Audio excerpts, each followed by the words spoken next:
to turn on the YouTube stream. Oh my god. It's like there's nothing in the YouTube. Uh-huh. Wow.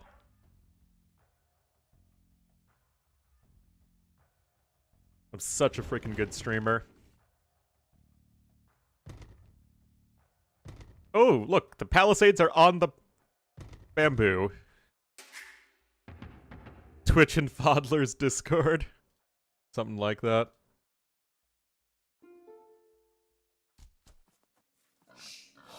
Alright. Need to hire an assistant. If only I made enough money to have what T90 has, right? YouTube stream on, very kind of him. Unfortunately, oh, Ganji. Is he gonna learn, guys? Is he gonna learn? He's gonna learn the hard way. 175 food. Bulwarks don't work unless you're poles. I mean, it'll still work as a drop-off site, but, you know, it doesn't get you the extra food. Oh, this has gotten tried it too. Oh, that's funny.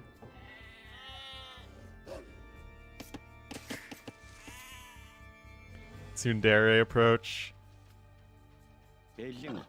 I ain't never wanted money, or fame, or power.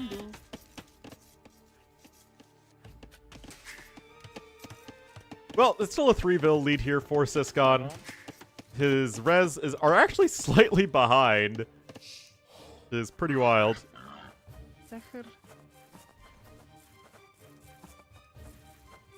Can OCD the farms. I mean, you can still do that with a mill as well. You just have to pinwheel them.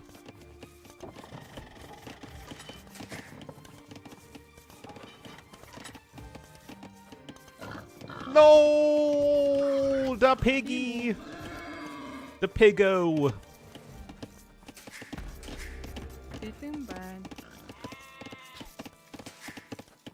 All right, so uptime similar here for Siscon.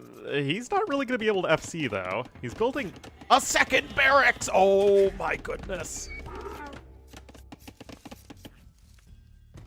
The legendary second barracks.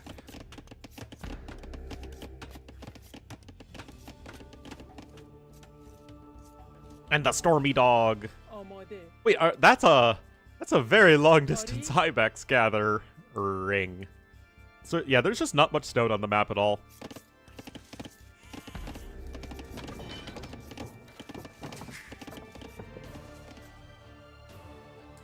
Norgan? No, it's, New Gnagro. If we read right to left. Ready. Okay, we got a stable coming in here from Siscon. Previous games, there was like a, I was very careful. The Regicide Rumble Finals, it was like, it was okay, and then it was bad, and then it had an amazing moment at the end. But, yeah, the big, it was like 3 people left at the end of the finals. Guarding something? That's a good question. I would have... Oh, they have vision! So they do! Okay, they know. That was a legit question. Okay, Siscon's eco is kind of a mess right now. Despite losing 2 villagers, Ganji is actually in a bit of a better position. He's on his way up to Castle Age, he's grabbing double bit axe. He's still taking from Hunt. He doesn't have 10 villagers on forage bushes that only have 350 food left on them. Siscon's still idling some more.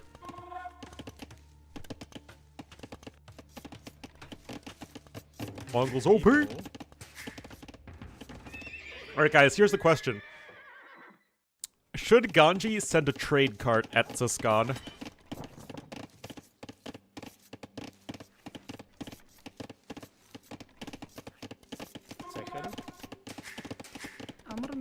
Aramindu. Fastest food source? Yep. Although, again, he did lose 2 vills, so this is also kind of on Syscon, who has almost 3 villagers worth of idle TC time. Actually, more than 3 villagers worth of idle TC time.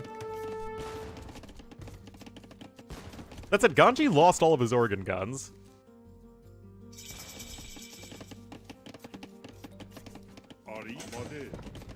Yeah, I don't know why people didn't turn on Dogao so much sooner.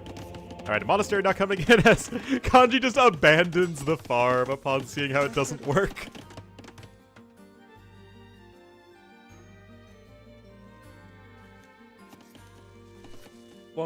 Really? I thought, you know, and chat was too? Well, I mean, chat's just gonna do whatever T90 does. You guys are all followers of the streamer.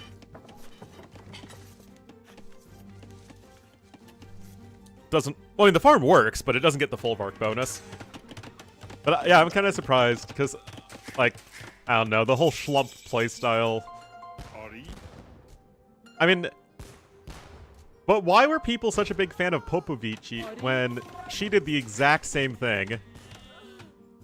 And she just was, you know, Ganji's, you know, slave. Going 439? What do you mean?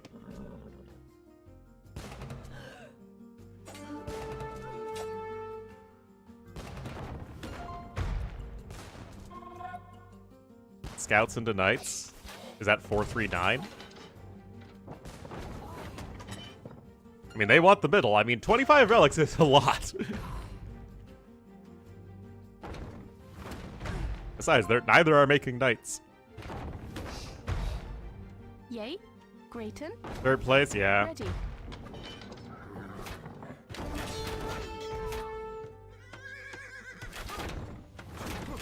Compact? I really don't. I don't really have any, don't really have any mods except small trees. Grayton. Ready. Well, the organ guns are going to be pretty nice here still to have them alive. Light Cav is about to be in here as well for Syscon. He is 3 vills ahead, but the resources collected lead is certainly quite significant here for Ganji.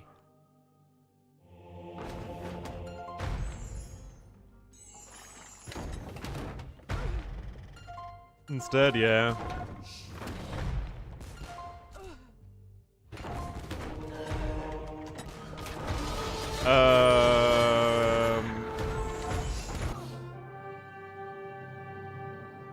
What? I guess you just realized I lost all the relics. What a game. Losing with a 25-4 KD. Well, Ganji takes game number 1. It's probably not one Syscon's too happy about. Nothing happened, it just lost the fight. Do I think it was GG? No, but you still would need to clean out all these units before you can start taking the relics. I don't know about that. Clearly, Syscon got Bozzy randomed harder.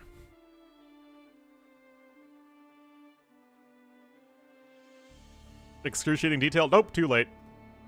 Alright, so that was the first pick that wasn't sniped here for each player. Let's go to Bishi. I mean, I really don't care about anything else so long as we go to Bishi. But we are going to Socotra next, so... You know, I can't complain too much. To be fair, all the maps are great.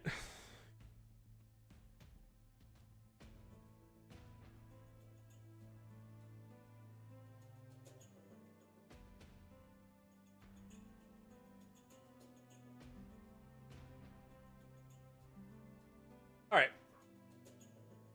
I am going to get some coffee. I'll be right back. Yeah, it's Regicide Socotra.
What's up, baby?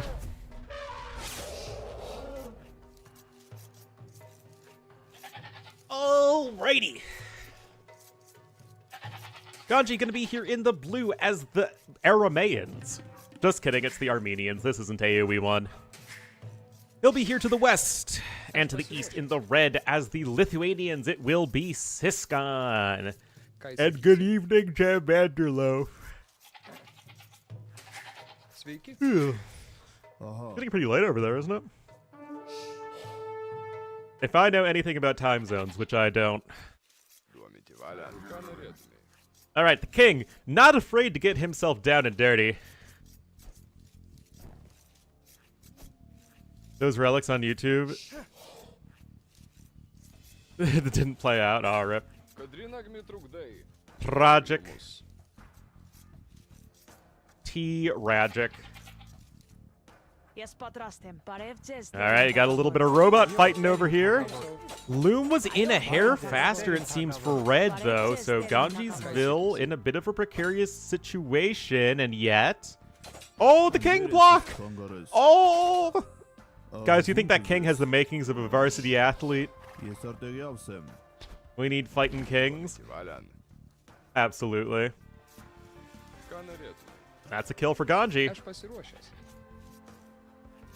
They die, they lose. I do it old school campaign style, man.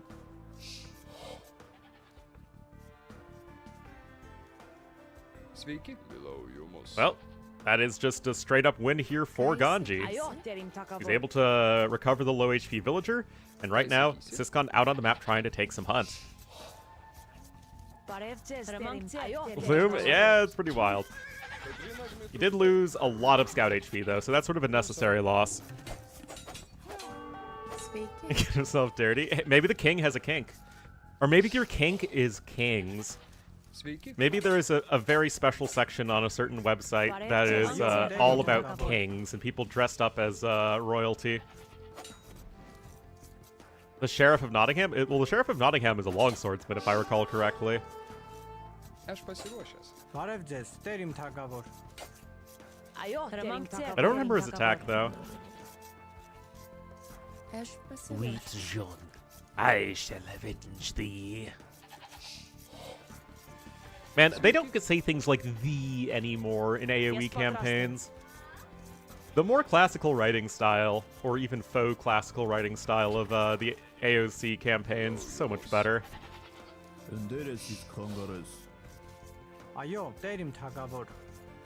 Death is but an old friend now, but for Jean, we'll face him again. Age of Kings by Ornlu. Pro AoE, not just a pro player, a dev. Sheriff is Greg Street, if I recall correctly. The Jean Bureau would get annoyed at how lousy he is.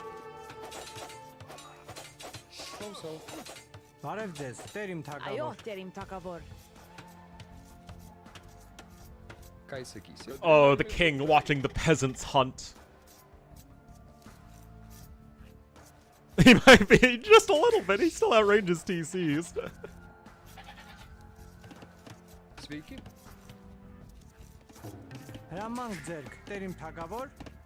Dr. John, well, Dr. John's an elephant archer, right?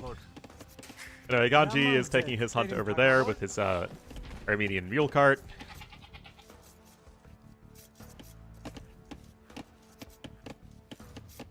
Playing Pokemon now. How far has Dave gotten on Ironmon? Because it's still just one Pokemon he has, right? So doesn't he just have to restart it over and over and over again?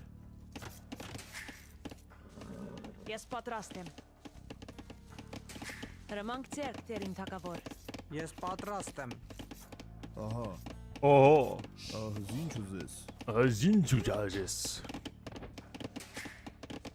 But died after? Yikes. So, it's random moves? Or like a random learn set plus random base stat total or something like that? And all the Pokemon trainers are random?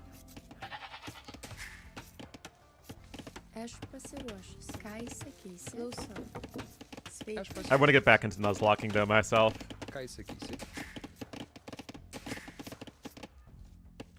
아요, 때림 다가볼. His base. Random learn set stats and fix BST and traders that have boosted levels, smart AI, and berries. Ah, yeah.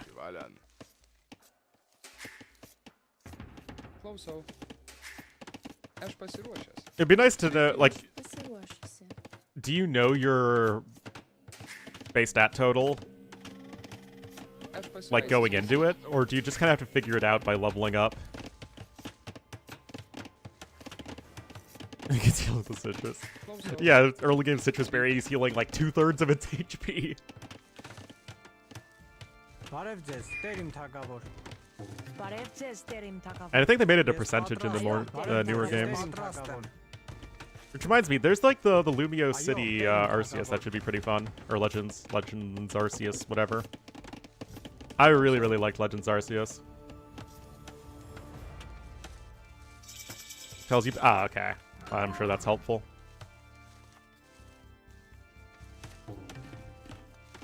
Anyway, Siscon up here in Feudal Age. Res collected. Despite that, one villager loss is still quite even. Though, of course, Armenians will have the better eco going forward. Of the 3D... Legends Arceus was the one where you're transported to, like, 19th century Sinnoh. And it's like you have to walk around. You have to, like, manually throw the Pokeballs in the encounter, and some of the stats are a little simplified, which I'm not a big fan of, but they have some really cool forms. The Hisuian forms. Z can compare... Yeah, Vine Smash.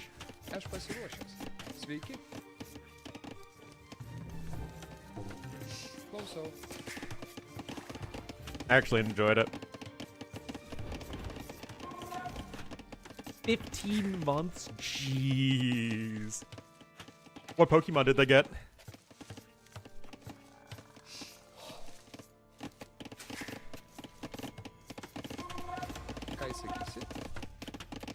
Well, it's because Fire Red and Leaf Green are like the best Pokemon games, man.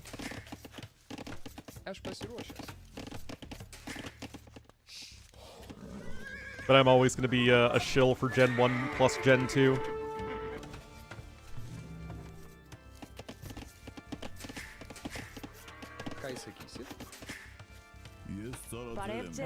That's it, I actually really did enjoy Scarlet and Violet. Like, so many people really hated on it because, like, the graphics or whatever, like, I didn't really care that much. I thought it was really fun.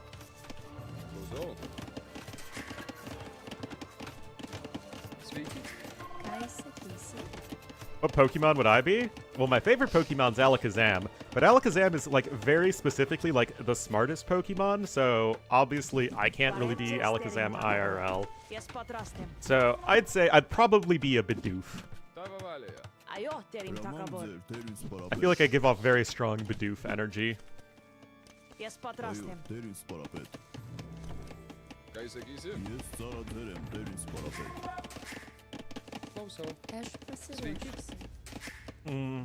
they're actually going with the good generations, though. And pivoted to an Ivysaur? Wait, I thought you could only have one Pokemon, though. That was like essentially a one Pokemon Nuzlocke. What's up? Ah, skirmishers are up, man. PKOE.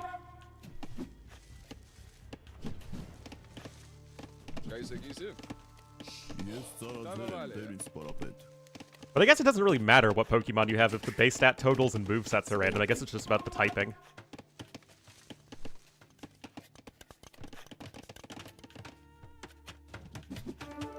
Ah, interesting.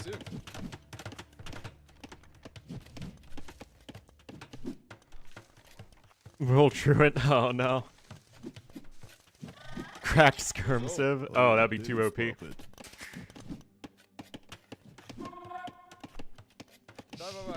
Huge power doubles the attack, right? It's like the Azumarill's ability, right?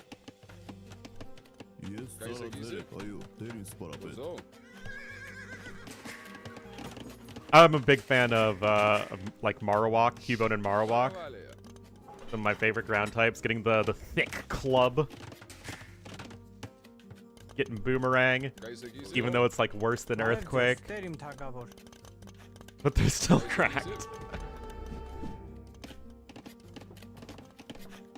Huge power slaking. Oh my goodness. That sounds both fun and balanced. Alright, Ganji's on his way up to Castle Age. We'll just be there sooner than Ganji. Sooner than Ganji. Sooner than Siscon. Into big bones, you know it. 아요, 때림 다가볼.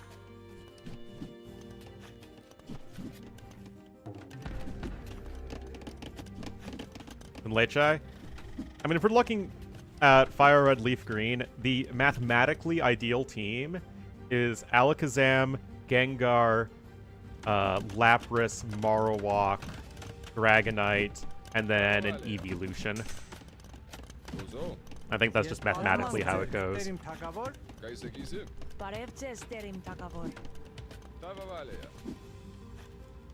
Why skirms weren't this big year one? You mean in, as soon as DE came out? I think it's just a matter of people weren't as good at microing. Also, like, walling had to get nerfed several times, and gear pushing had to also be a thing, and we're just kind of in a situation where people are so good at defending against any sort of rush or early aggression that you kind of need to go for, like, feudal age pressure, but not too much feudal age pressure, because then you can't break your opponent ever, and then you're just slower to castle age, which is exactly what Siscon's running into.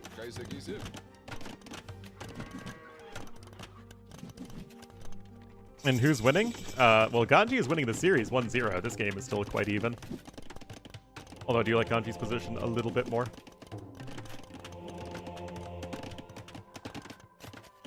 Got the market coming in now. That said, in a Knight plus Monk battle, Lithuanians are going to have a bit of an advantage so long as you can pick up at least a relic or two. But you should be able to do that. The first 45 churches in. And at least the skirmishers are good at sniping monks, although the warrior priests are going to be a bit trickier to take down.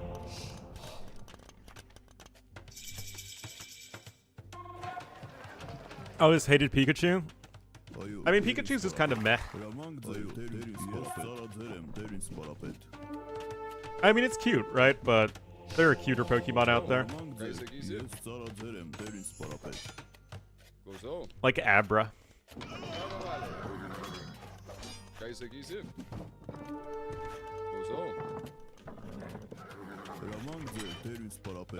And Ditto.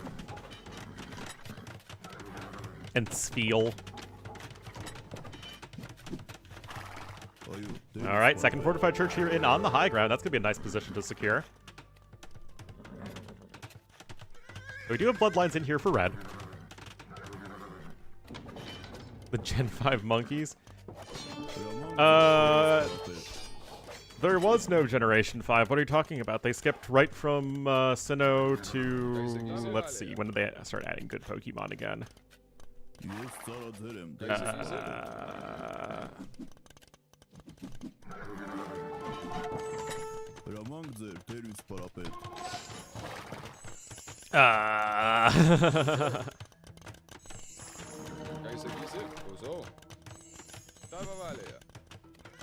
Alright, so we already have the 2 relics in for Ganji. Of course, one he gets for free.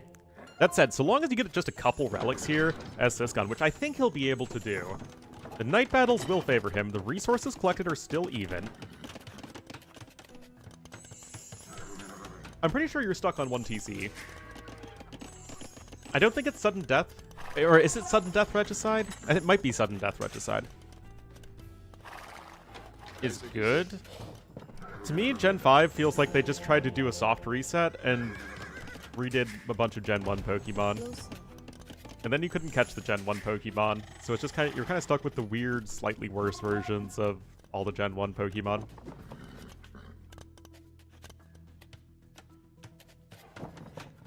Also, I'm wrong. I guess you can add a second TC. Good thing I know the rules to tournaments that I cast. Alright, so it is going to be 3-3 relics. Again, you get 1 for free as Armenians, but that still should be enough to have an enormous edge in a night battle. But in a night battle, it can often be who has the better monks, so you're going to need to get those light cav going. It was Gen 6 that added the Mega Evolutions, which I didn't really like.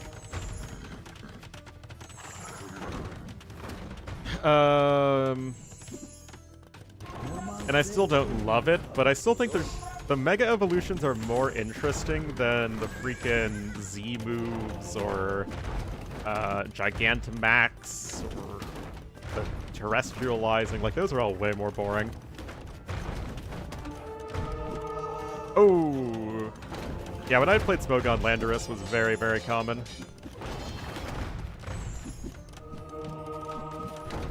Alrighty, guys. Big fight here, but that is some brilliant monk micro. Oh my god! Well, don't do that if you're if you want to win this game, 10 knights to 4.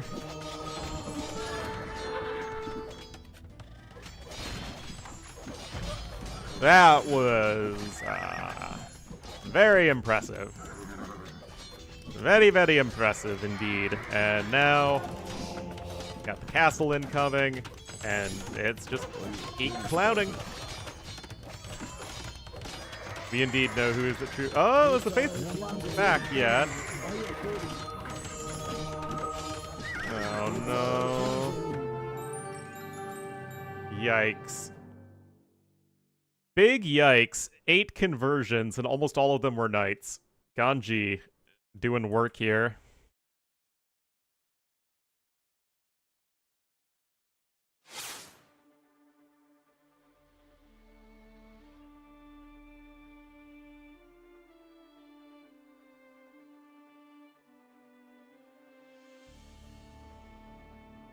Oh, I forgot to update that. I mean, it's been going on for a while. Armenians losing to the Armenians. We got Clowntown, Zaval, and Bishti. I mean, he was still charging up a hill, and it was still fantastic monk micro.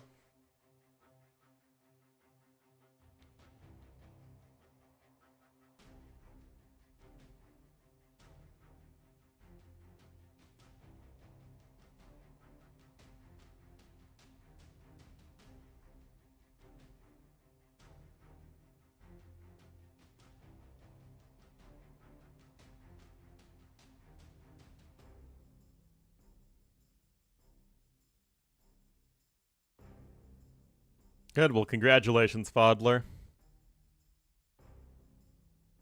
That is good.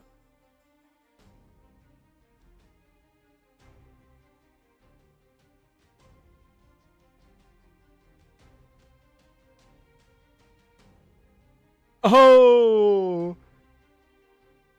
So in the game number 1, Siscon said, "I have a bug with my Folvark. Is that normal?" And then Bazi says, "Folwarks only work for Poles." And so Siscon, ...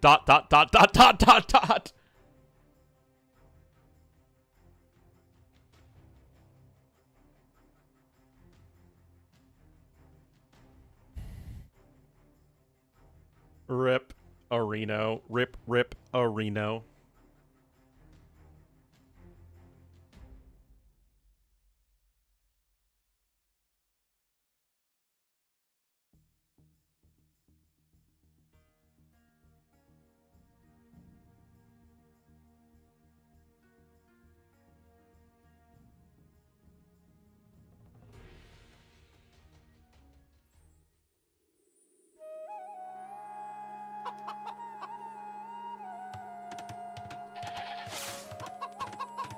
Alrighty!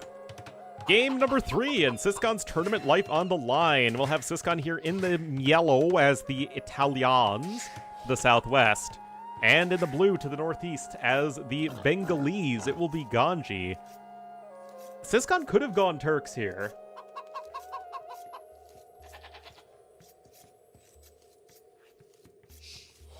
Who's Cuomo? Yeah, he's the former governor of New York. Well, those map players, yep. Completed Algudas and Castutus and started Yadviga. Well, there you go. Algirdas and Keshudis is a good campaign, and Jadwiga is like the best campaign. Oh, is she related to the other ones?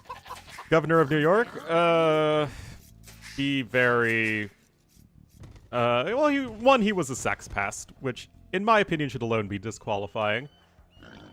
And 2, he's just basically your stock standard old money, old power Democrat. His father was mayor of New York City and was very popular, like, back in the day, so a lot of the old folks like him. Why did players lose a battle? So players only really resign once they believe they have no chance left to win.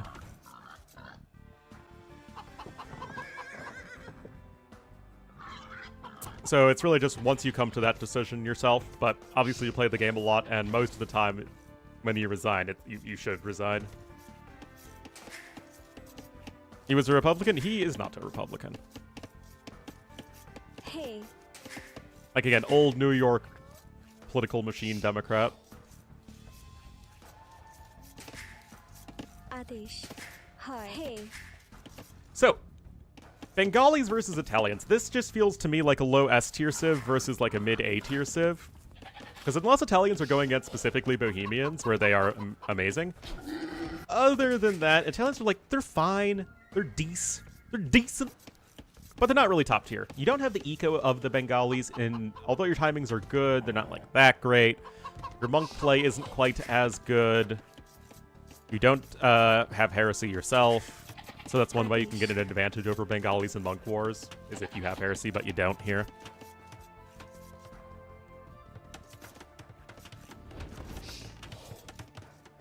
Starting from Dynasties of India, well, that's not really a feeling so much as they became more prominent starting with Dynasties of India, because the devs don't have as much design space to work with.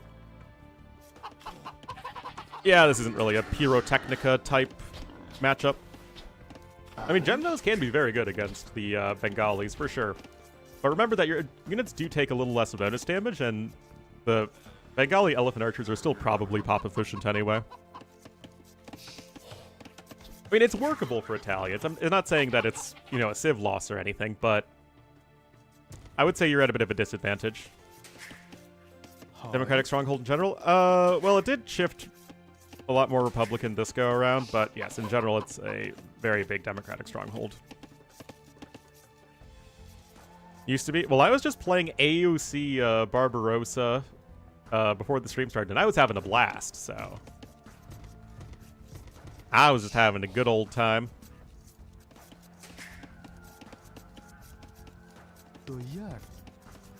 Yeah, I guess you could call Camels the original regional unit. Hi. But yeah, Steppe Lancers certainly in DE.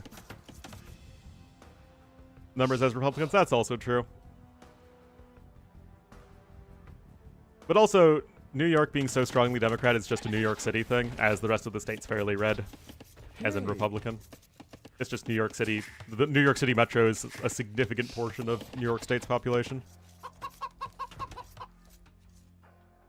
2021? In DE, was that really ever the case? Ram siege elephants? Yeah, certainly. It's just kind of a... You're either super low eco or super high eco. Zorhan loses? Normally, whoever wins the Democratic primary is a shoo-in for the New York mayor, but... the rich people really don't like him. Era Viper. I feel like that was still more of a Voobly thing. Yeah, there's a lot of Rage Forest, and... Like, Rage Forest can be fun, but it feels really overplayed. Bushes and giant broccoli. Yeah, it's pretty funny. Alright, 23 pop up from Ganji. He's obviously quite fast, so he could be going for some peak clowning shenaniganry. Whereas 25 up for Italians is actually a little bit on the slower side. Say 24 would be as standard can be standard. Oh boy, we're clowning. Oh, we're clowning hard. To fix Arabia team games? I don't know, some way to make going up later than 18 pop viable. Regional units? Hey. So long as the regional units feel like not a one-to-one replacement of the mainline unit. So to me, steppies are still kind of eh, because it feels like with the step lancer civs, most of the times you just want to go step lancers instead of knights. Do you like elephants? Yeah, basically. Elephant archers feel, you know, very much like a different unit than the cav archers, so I think they work well. The elephant ram, to me, feels like, okay, it's like a slightly different battering ram. That one feels kind of meh.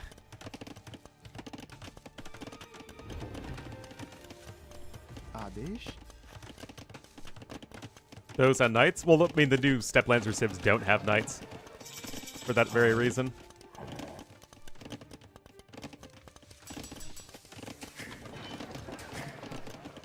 All right, Loom coming in. I mean, it is all clowning all day. Step lancer civs have knights? No. Urchins and Ketons, neither of them have knights.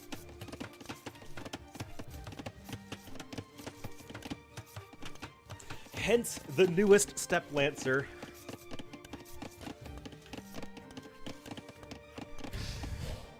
Makes it nice for pushes? Yep. Should lose knights? People say that, but like, what difference would that make? The Mongol Castle Age dominance is entirely because their step lancers are amazing. Mongols having knights doesn't really even matter that much. Or Hellish? Well, you have the Heavenly maps, which are the much more standard maps, like Arena here. And then you have the Hell maps, like Bazi Random, and Regicide Socotra, and of course Beast Shi. For immersion? I mean, I don't think it really matters. Mongols certainly used plenty of heavy cavalry historically, so I don't think that really matters too much one way or the other. Hi. Bazi Random's Heavenly? Okay, well. From my point of view, the Bazi Random is evil.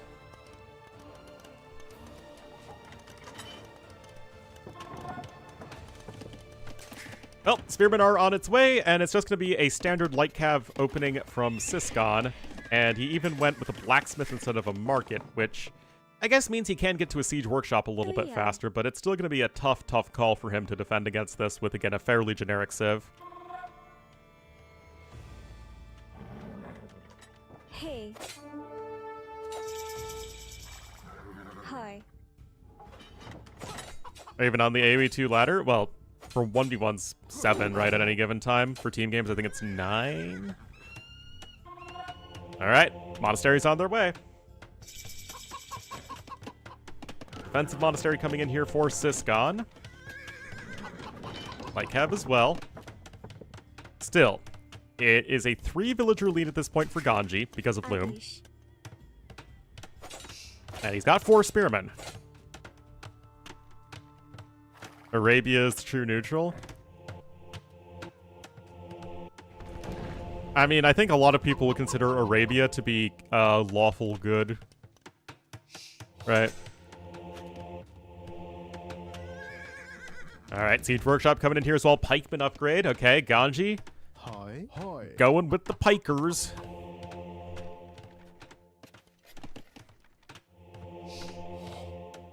I mean, it's... AoE's always going to have some aspects that make no sense because it's a video game. I mean, most aspects of AoE don't make that much sense because it's a video game, but... I mean, I understand why people, if there is an opportunity to make something more realistic, then might as well do it. That said, in my mind, realism or historical accuracy should never be a sacrifice for gameplay or competitive integrity. Arabia's lawful evil. I mean, yeah, I feel like the alignment chart for maps just wouldn't work that well because there are too many different points of view. The Scorpion is here to help deal with the pikemen. Is it chaos? No, Kawasan is lawful evil. Oh my goodness, Kawasan is lawful evil. It is such a hamstery tournament standard map.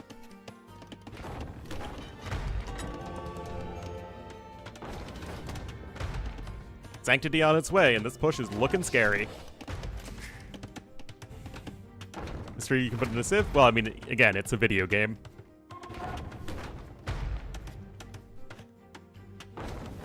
Like, eat, sleep. Oh, no.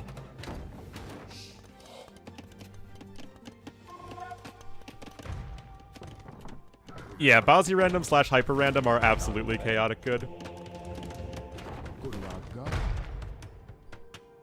Look at this. It's like a not complete line of walled area, I guess? Huh. I mean, I suppose it's to prevent the flanking from light cab. It still looks pretty odd. A chicken funnel. Always the frickin' chicken funnel, man. Nice that Syscon was able to pick up a relic, though, but this is still going to be a very tricky situation.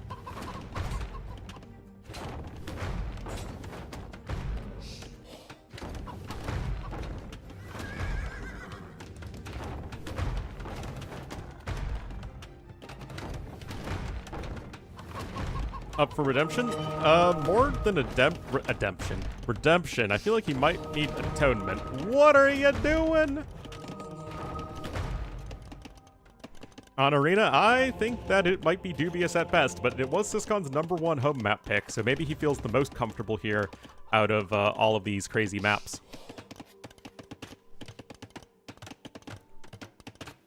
Second Monastery coming in. Loom on its way as well. Don't be like Ornlu and forget to get Loom and forgetting pushed. Shift Arena. I don't even know what this is. Okay, Redemption now coming in for Ganji as well. There's the market finally for Syscon. Res Collect, you can see it's still actually better for Ganji, so despite going for this big push, the power of the Bengali eco is such that despite having these forward villagers, he's still ahead in resources. So he is absolutely having his cake and eating it too. Look at that, pulling back the one relic. But still, just a couple of scorpions. And it's just the single monk for now. Makes Bengali eco so good? Well, in an FC scenario, you're 4 villagers above your opponent, which is, you know, good. And I don't really think you need anything else, do you? I mean, late game you also have Mahayana, which is a nice eco boost. Now, I don't think Atonement was ever researched. Nope. Oh! Why is freaking Siege Engineers walking? Oh, Syscon, no! Oh, no. Oh, you can't just try and convert the mangonels before Sanctity's in.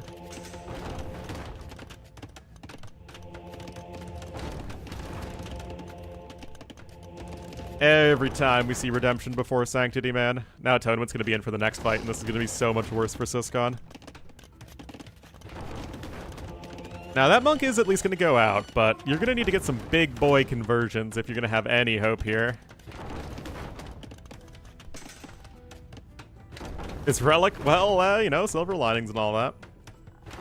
All right, guys.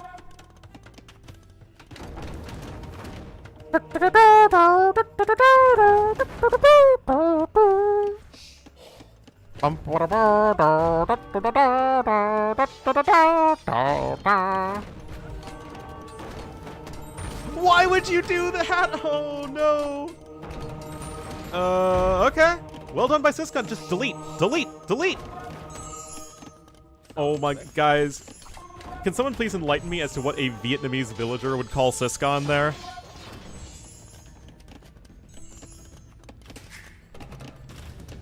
Because I think there's only one correct word, or phrase, rather. Okay, he just converts it back. Then you do for the other mangonel.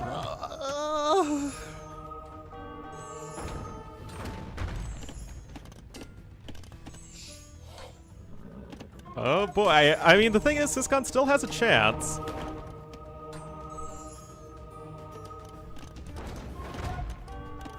I mean, Syscon has a lot of monks here in the back.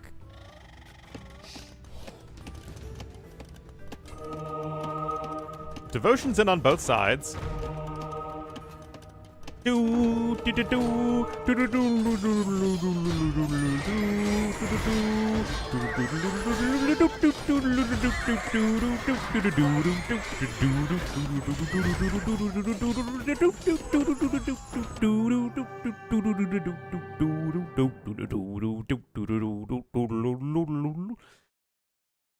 Oh boy, that was a quick 3-0. 11 conversions to 5. And, I mean, that's 19 light cav, 18 of which died or were converted. Had devotion? I think he did. Oh, he didn't! Oh, I thought he did. Oh, wow, that is, that'll do it. That'll do it.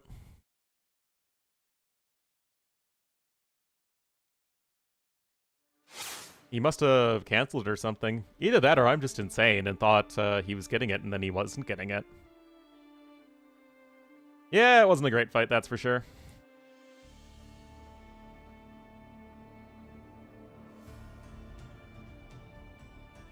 Who will Ganji face next? I suppose we will have to check.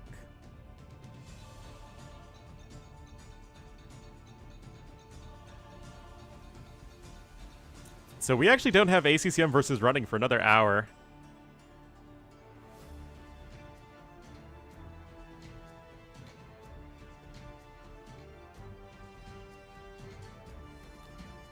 Yes, indeed. It is the winner of Barles and Freakin' Andy. Here, I'll show this.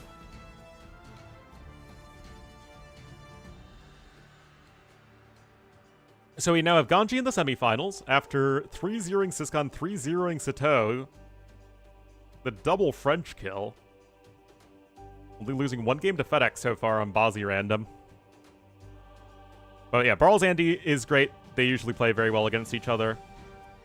And then Lewis Kingstone.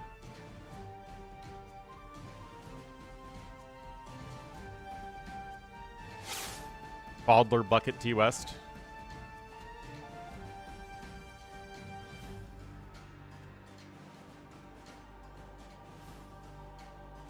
Oh, is T West casting the Chinese tournament?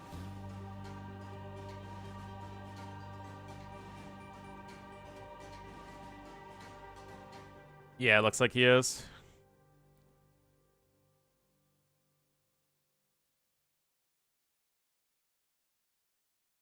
Dang, T West is doing so well these days, man. He's really putting in the hours.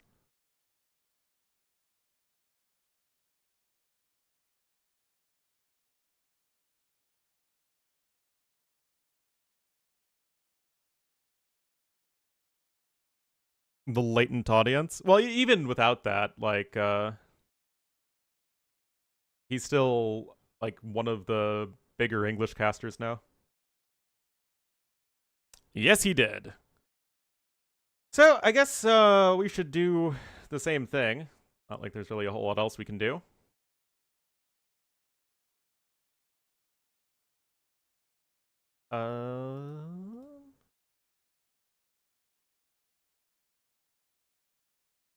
So if we have Bad Koala versus iBuy Power.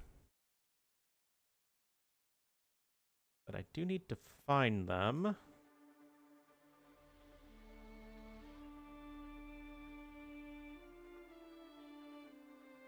That's like if this match is going on. Also, I don't even know what this tournament is. Linghei Cup is a tournament hosted by Vivi and Heavenly Chorus. It is for ethnical Chinese players. The grammatically correct word there is ethnic Chinese players.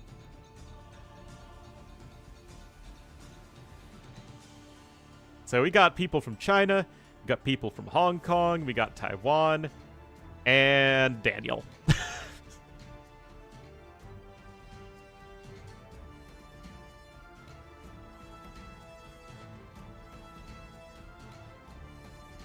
What are the maps?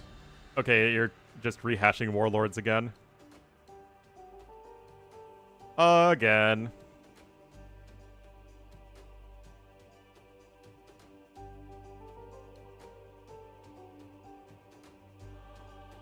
On their performances, huh?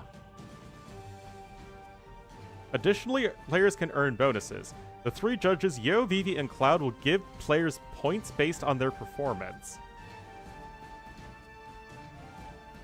Players can earn a maximum of 300 yun per match.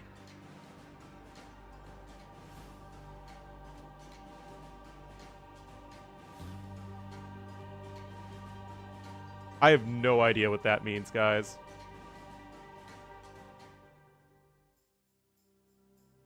I am not wise enough. So what's the other series today? ACCM versus running, right?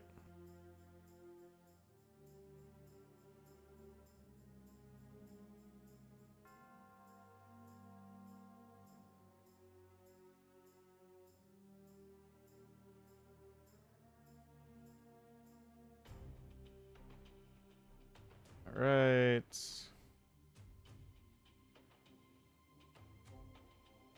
Edit. There's the edit button.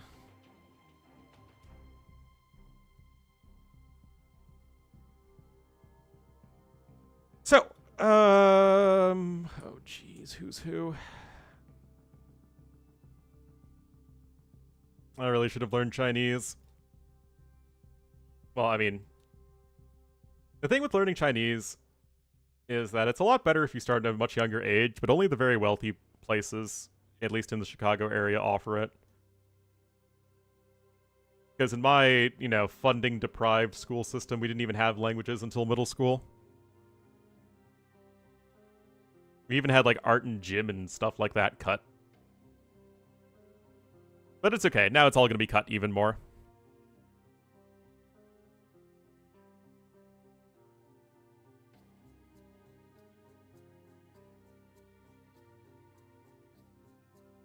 Monolingual barbarian. I mean, nominally I put intermediate French and Korean on my job applications, but basically I'm monolingual. Until high school, which makes 0 sense. Considering, as far as I'm aware, all of the research is indicating that it's much better to start younger.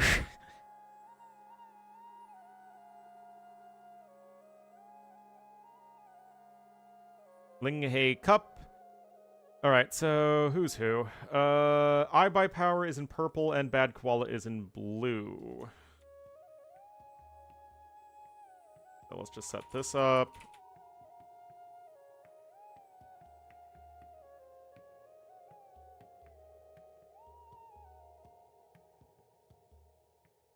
Of course, both are Chinese. Oh, I have no idea what the round it is. Who cares? Alright, it is indeed more Bengalese. We'll have I by Power here in the red as the Georgians to the west of a map I hoped I'd never see again. I know how to say hi. Well, technically I did have 4 years of French and, AP level proficiency. And I did take 6 semesters of Korean much more recently.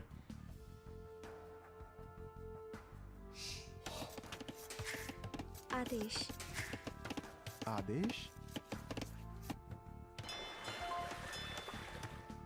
Isn't that bad? I just felt like we saw so much of it, man.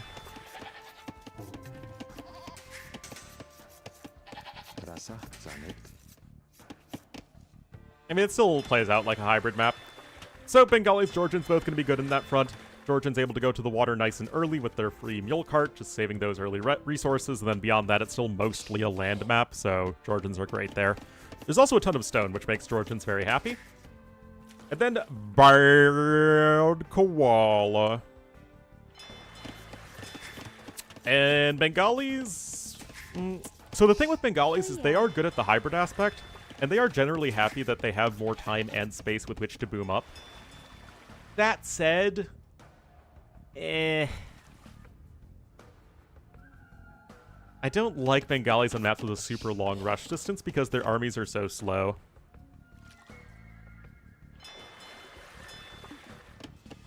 So I think I still might like Georgians a bit more here. Even though I keep on being told that Georgians aren't that great of a civ. And yet they're picked constantly. On all sorts of different map types.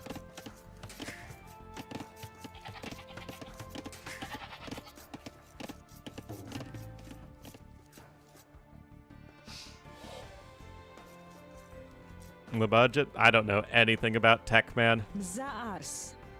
I'm happy with my computer, though. Does everything I need it to. Hey.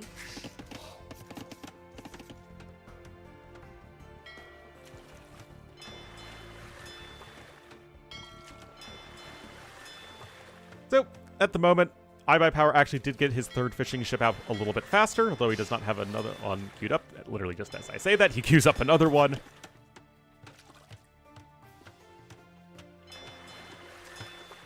Bad Qual is a bit house. These guys should be fairly even in skill level.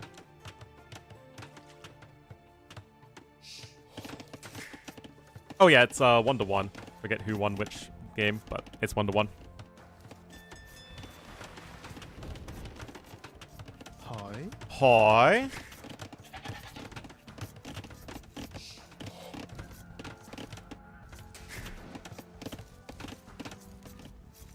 Igos drei marjorie. Alright, so... Hi. Hey. Feels like Warlords was so long ago.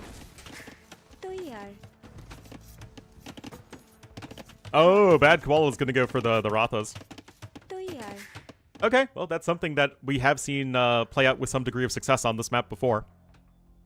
Especially if your opponent doesn't go for a forward dock. So we'll have to see what the plan is here for IBP.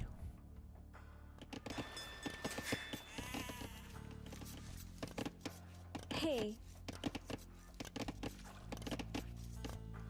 Insane medieval masters. Well, I mean, like, as much as, you know, complaining about Warlords, Warlords was really popular on my stream. But then Cartographers and Medieval Masters came along, and it seems like, I've lost all of that momentum I got during Warlords, unfortunately. So, hopefully we'll get it back with another tournament.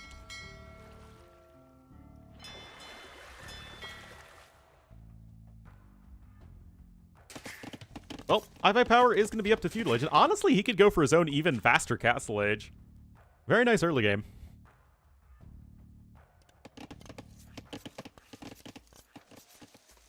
Hi. And Bad Koala is fully walled, which is, you know, in part why he is a little behind economically. Get you arse. And we got a Barracks and Blacksmith. But you still don't quite have enough resources to click up. Adesh. To Buy yaar. Nvidia? To yaar. Adesh. I mean, when I had an AMD on my laptop GPU, I really didn't like it. It got very hot and was generally not that great, but that was like a decade ago. Hi. And I think AMD's done a lot better in recent years. To yaar. Adesh. Adesh. To yaar. To yaar. Hey. To yaar. Hey. Well, I like couldn't get it to cool down at all.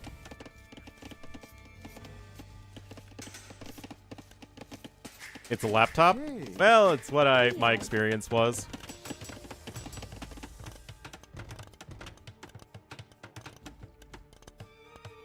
That said, I have an Nvidia, and honestly, I have no problems with it.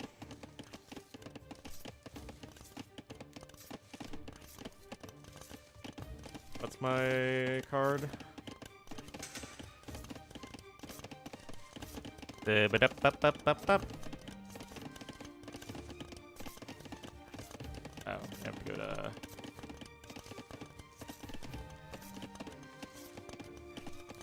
Oh, what's the stupid thing? Opponents... Play, yeah, that's it. Yeah, vote 4060. Honestly, it's fine. Adesh. I've got no problems with it. I'm able to do everything I've needed. Zanept. And let me get my 144 hertz monitors, which I really, really like.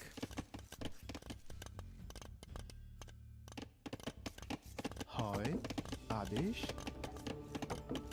Just expensive. I got mine for $300, which, based off of the prices I was looking at the time, was not bad.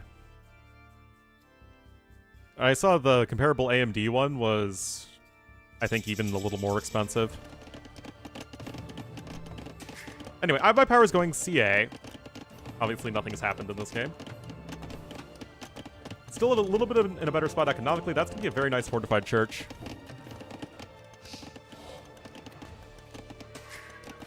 Hey.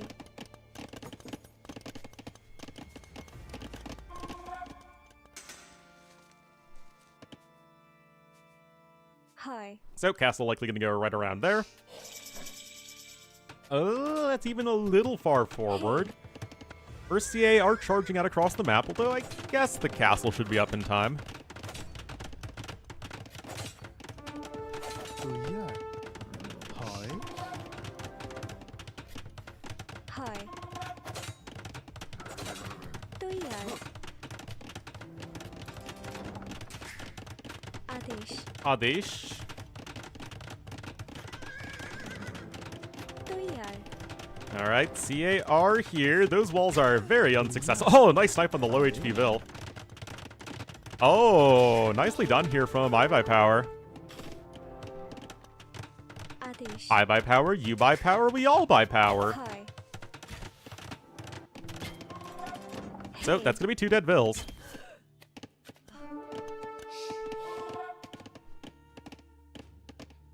RX 760 XT. Yeah, I'm afraid I just don't know anything about computers. Which is pretty darn funny, considering my job is literally on a computer. But I feel like that's the case with a lot of streamers, is that we just don't know anything about PCs, man.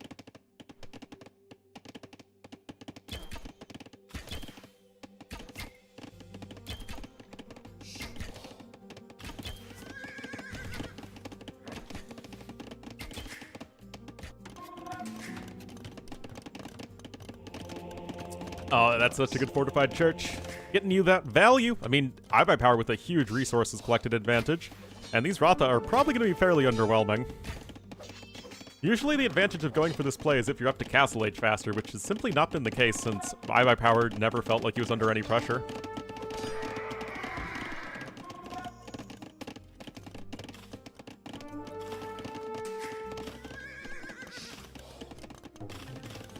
Why would you throw out a graphics card? Aren't they worth a good amount of money, even used?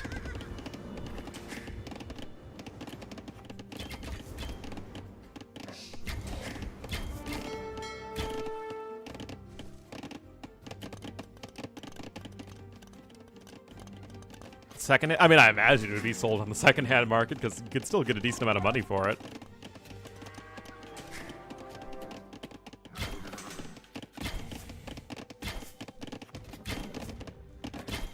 As you can see, the Ratha upgrades are very poor, and right now it feels like Bad Koala is not really getting anywhere in this game.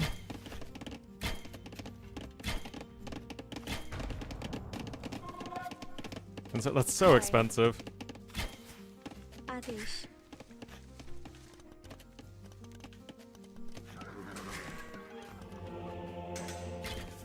It is hard to get into gaming these days, man.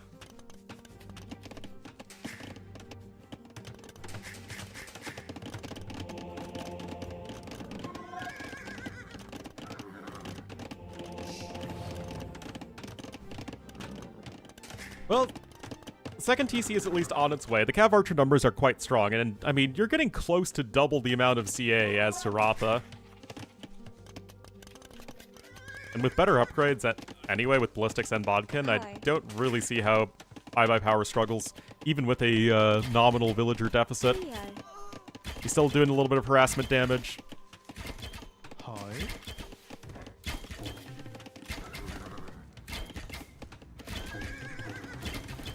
But yeah, you'll never see Franks played when their CA play is so much worse than a Civ like Georgians. Adesh Hi. Hey. Up. Adesh Whoop!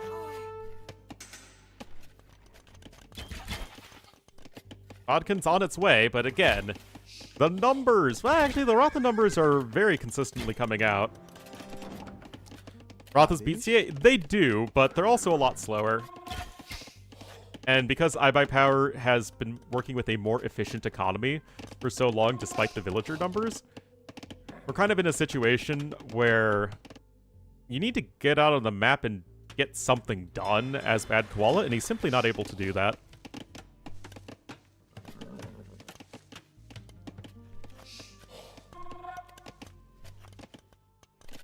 See, well, they've killed 4 villagers.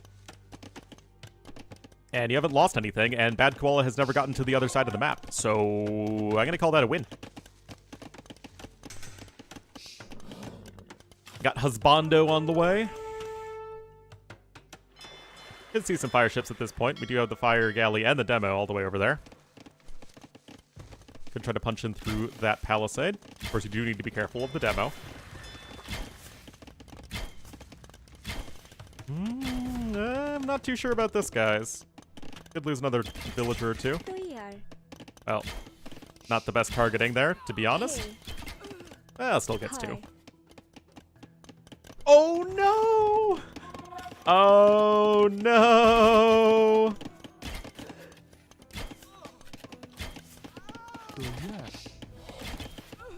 Adesh.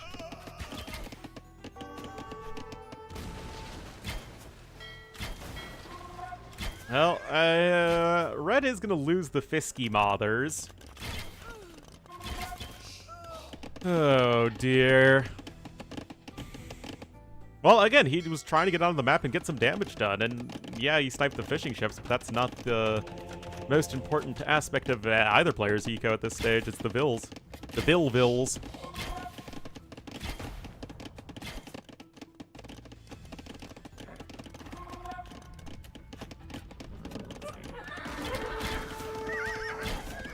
That's a good fight there for Bad Koala. But remember, he does not have ballistics.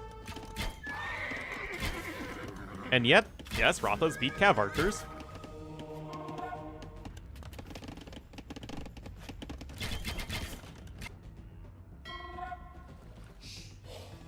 I mean, 18 to 23 is not a bad... It's not a bad number ratio for the Bengalis player.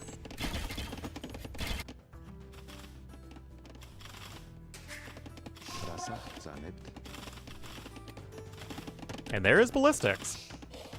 So the BK is trying to fight his way back.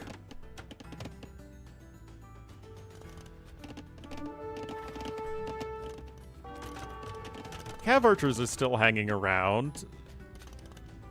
But it seems like Bad Koala is still largely able to keep his eco efficient. Uh-oh.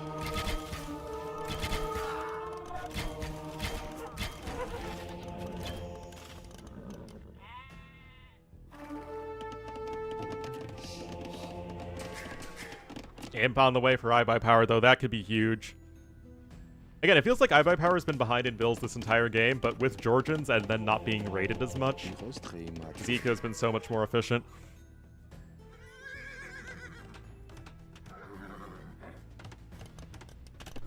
I mean, yes, Bad Koala has a better army and a head-on fight. It's just we haven't really had that yet.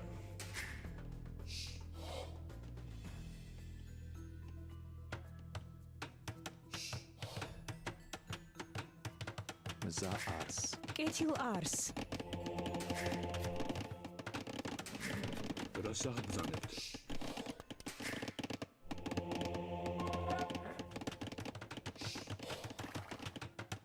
Equal on fishing ships? You bet they are. It still should be pretty tough here once Bracer comes in. I mean, yeah, Georgian CA play isn't that great in the late game. I mean, it's like okay in the mid game, but late game is where missing the last defense upgrade really starts to hurt. Missing Parthian hurts. Or no, you have Parthian, my bad. Yeah. Maybe Georgian. I don't know, man. It feels odd to me that Georgians are played as a CA civ.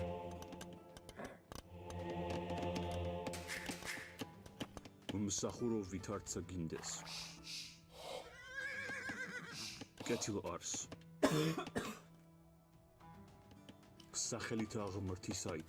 like the only thing that Franks have on Georgians is bombard cannons, and that's it. And Georgians are better in literally every other way. And bomber cannons are great and all, but the fact that, again, Georgians are better in every way. Sad, Britons do have cav archers. They have heavy cav archers.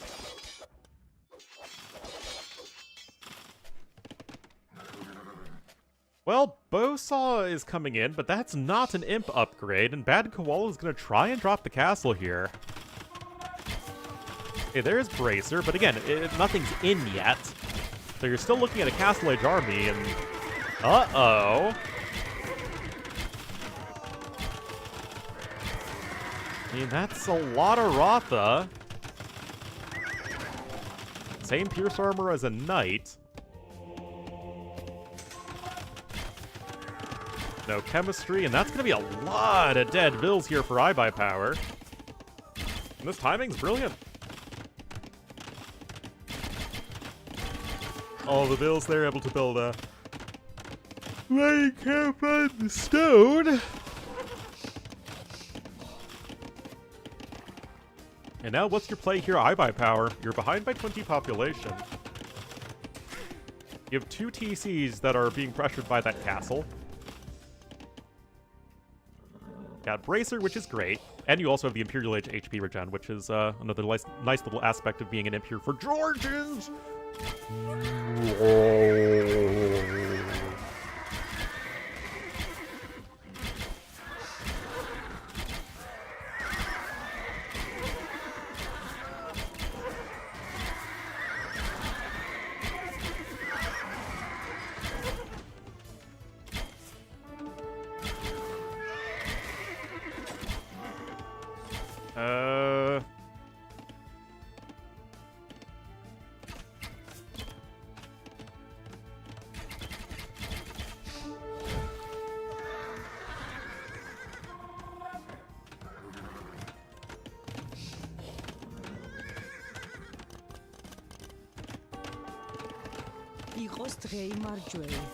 I see skirms. I see a skirm. So here's the thing. You have the Armored Elephant who's helping out here. Do you have chemistry in as well? And Red is still slightly ahead in resources, although that will likely change soon. So they don't miss. I think you should be a coach, low elo nobody. CA numbers are still slowly climbing. But this late Castle Age push has been very effective for Bad Koala. Wait, he probably canceled it. Another victim of cancel culture. LOTR's showmatch? What the heck is that?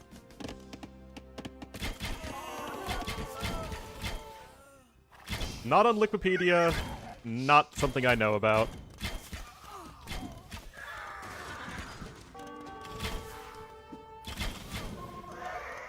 I mean, I know about the AOC LOTR scenario.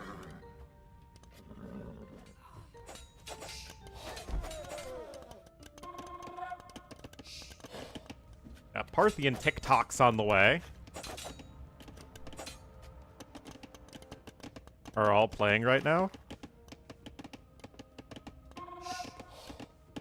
We could cast it.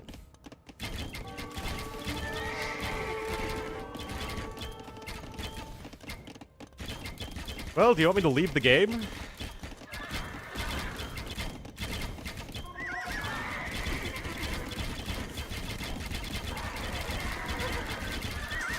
I mean, it is pretty over. Alright, we'll give it a whirl. Chat, nope, too late.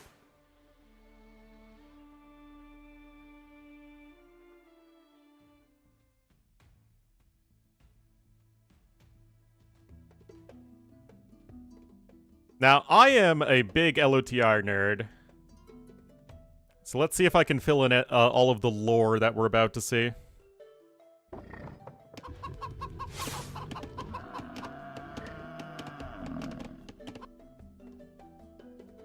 Okay, let's try and figure this out.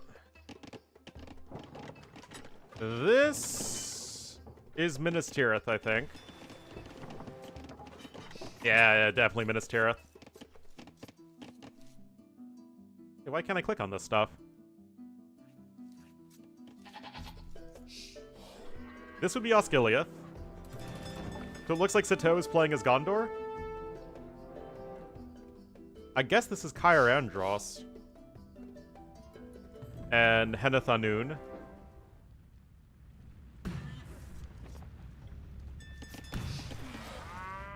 I suppose that's Mount Doom. مستعد. Barad-dûr, Minas Morgul. This would be Harad.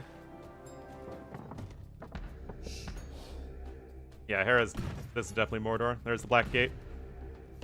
Towers of the Teeth. The Kirath Ungol. And then obviously Barad-dûr. Names in game. Is this gonna be something that's actually better to watch in game? Oh my god, it's so laggy in game.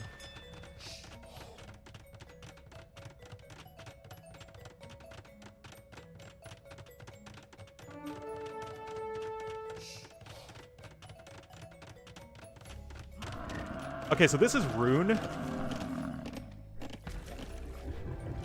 So I guess you're orange here. Curly is playing as both Harad and Rune. These are probably the dwarves, if I had to guess. Like, that's probably Erebor. Esgaroth. Or Dale, one of them. Alright, that's gonna be Esgaroth. That should be Dol Guldur. Oh, yeah, so obviously it's Hera's. Yeah, Pume, I think, is the dwarves.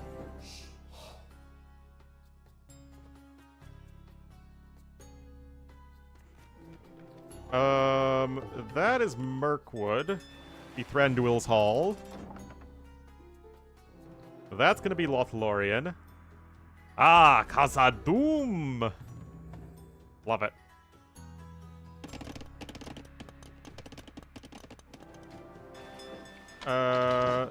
That... What the heck is this? It's Markagoo, and Markagoo's the elves.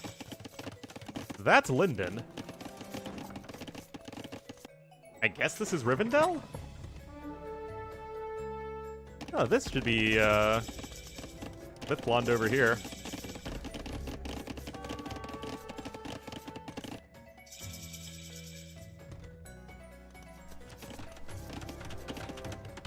What the heck is gray? And purple, for that matter. I guess this would be Mount Gundabad. It's probably the goblins that doubt is.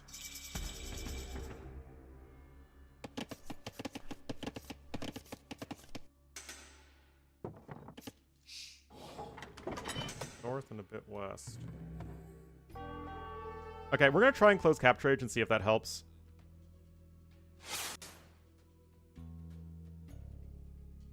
Yeah, this doesn't seem to be working out too well. Look how laggy this is.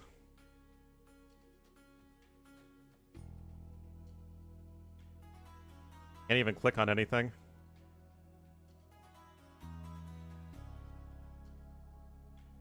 Uh-oh. Gothmog is down! Oh, okay, I guess this is Rivendell.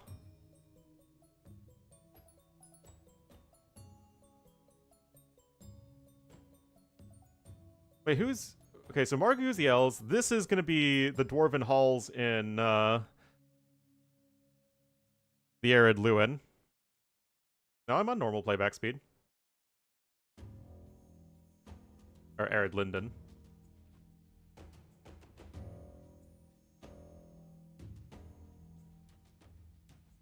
Oh, that's Angmar, okay. So Angmar plus the goblins.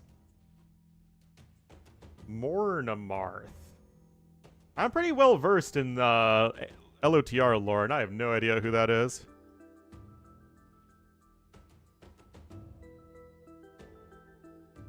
Ah, okay. So I had to actually go slower. Dragon Temple. Okay, so I guess this would be the Withered Heath.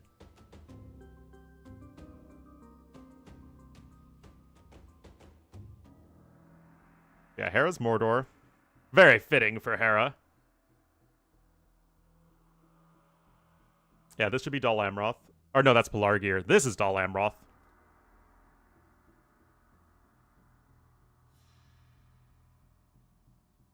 Ed Helond.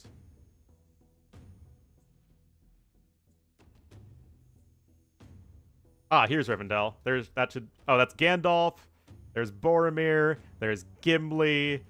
There's Gloin. Oh, gotta love Gloin. There's Arwen. I assume those are her brothers. Nope, that's Legolas and Elrond. I mean, I just want to look around and see all the LOTR stuff. There's Zirak Ziegel.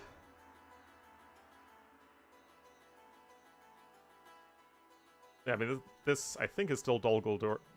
Oh, no. Yeah, this is the... Oh, look at all the pillars, like from the movies. Oh, my goodness. That's awesome. Yeah, Moria. It's Azog! I command.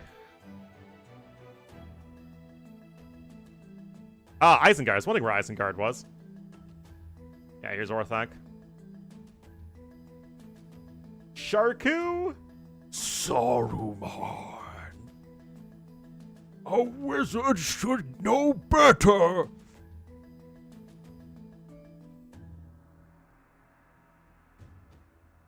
Evil Men. Stones of the East? That I don't know. Yeah, Grey is Isengard. And that just leaves Rohan, right? Yeah. There's Theodred. He's looking a little too alive, if you know what I mean. Cursed King Theoden. Oh, is that Grima? No, that's gambling. Radagast. Eowyn. Oh, there's Wormy. Oh, there he is. Alright, so this is going to be Meadowseld. Yeah, the Golden Hall.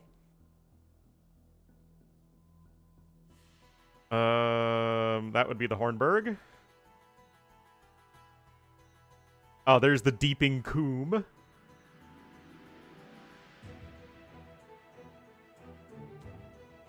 Isengard has turned on the world of good. SMH. So yeah, it's Evil Men, Mordor, Angmar, and Isengard.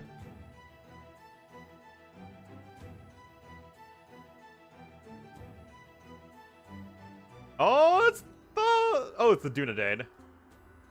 I guess, yeah, that's part of Gondor.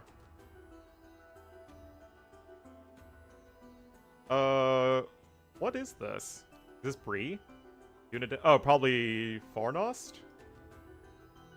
Oh, it is Bill. It's Bill! Oh my god, literally! It's the goat! If you think that there is a true Lord of the Rings that is not Bill the Pony, I hate to say that you're wrong, but you're freaking wrong. You're wrong as hell. So what's this? Oh, the Barrows. Yes, the Barrows. Still too greedily. Shadow and Flame. Azog.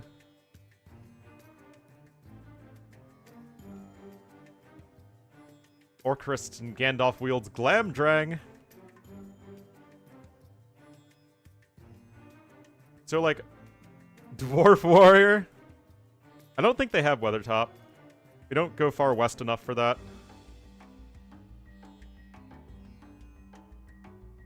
Yeah, the Arid Lewin. I don't know what Ed Helond is. Let me look in LOTR wiki. Like, again, I am pretty well versed in this.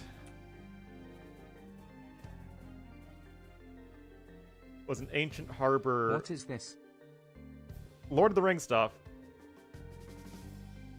Founded by the Sindar before the end of the First Age, who had come from... Huh. Interesting.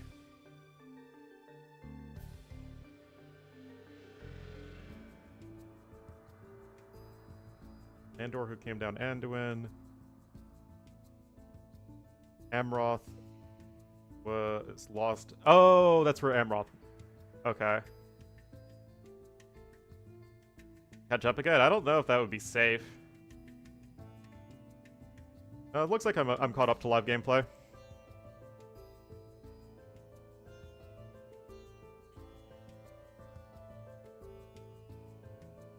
All Falas. Oh. Okay. 15 pop for each completed. So kill Erebor, Fornost, Eredluin, kill Glorfindel, and kill Thorin. Mortar, kill Lothlorien, Radagast! Oh no, Galadriel, Faramir, and kill Dwalin. Why Dwalin?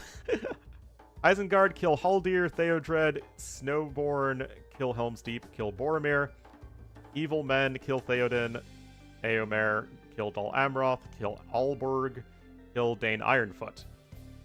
Gondor, kill Cardoom, Gothmog, Umbar, Mornamarth, and Barrowdowns. Rohan, kill Dunland, Isengard, kill Ugluk, kill Saruman, and kill the Black Serpent. Kill the Witch King, Kamul, 7 other Nazgul, Bolg, and kill Goblin Town. Kill Dol Guldur, Gundabad, Azog, the Defiler, Moria, and kill Rune. Ah, okay.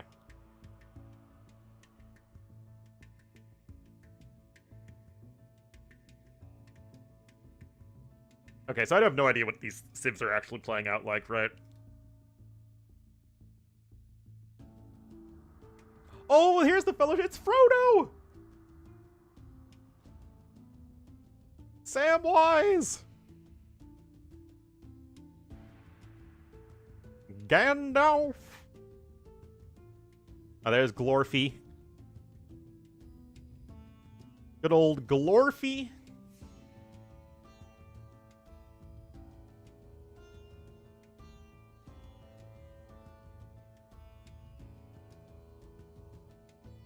So it shouldn't be an FFA, right? It should just be good versus evil.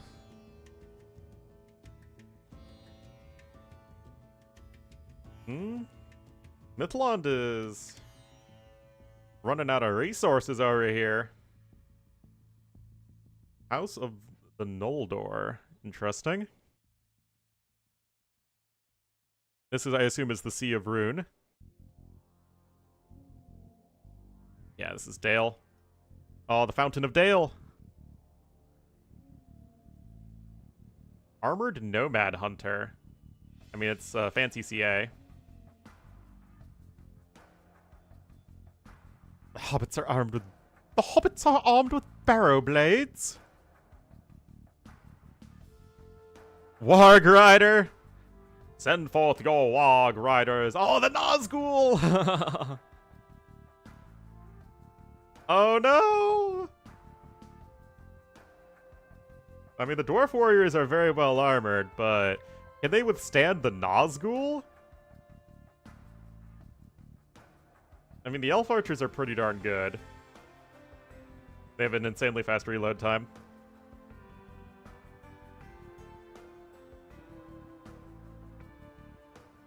Is the Nazgul? Gondor Knights are literally just paladins. Fair enough. Keely and Keely. Game sounds... Oh, I'm so sorry.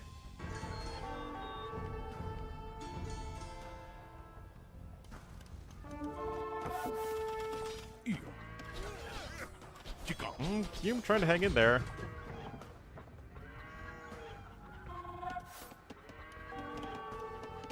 Wait, what's this from oh, the Karak. There's Bjorn! Oh, there's Bjorn, man. Yeah, I mean, I guess Rohan is also just the, is all of Wilderland. No idea what this is. Oh, that's Radagast. A new Christmas. I mean, I love this stuff, man. This would be the Emon Wheel, I think. An impossible labyrinth of razor-sharp rocks. Yeah, there's Henna-Thanoon. Dome of Stars. Oh, very sad.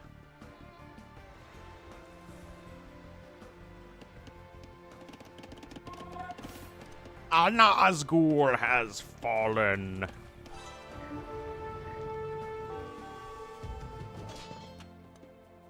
Oh, what's this?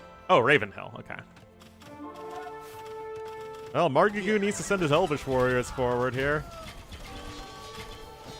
Honestly, the evil men are looking pretty good over here.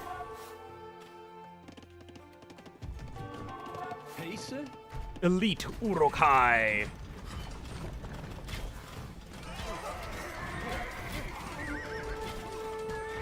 Rohirrim Archer.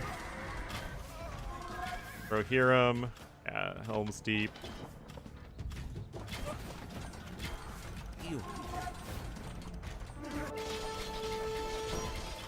I don't know, guys. Dale's not doing so hot.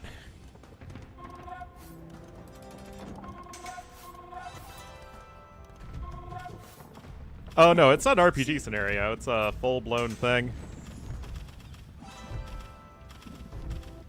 Yeah, this is... Wait, why is Fornos belonging to the dwarves? What? Also, the dwarf phalanx is literally copied from,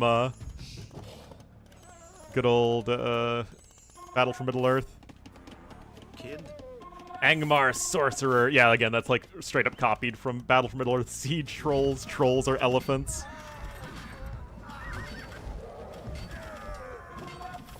Yeah, Fornost belongs to the dwarves for some reason. You'd think it would belong to the Dunedain, which in this case are Gondor. Although, rightly, it would just be the Númenóreans. Obviously, there's way too much on this map to figure out what's going on. Yeah, there's Morgul. Dol-Guldur Warg Rider, Barad-dûr. Oh, they even got the Towers of the Teeth named.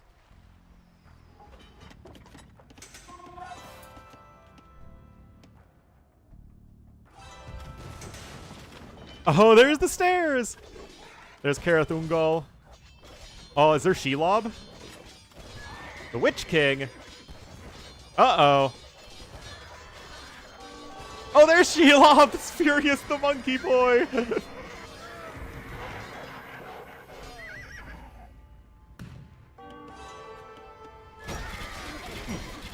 Anyway, on other news, it seems like you're having a real rough time as the dwarves over here.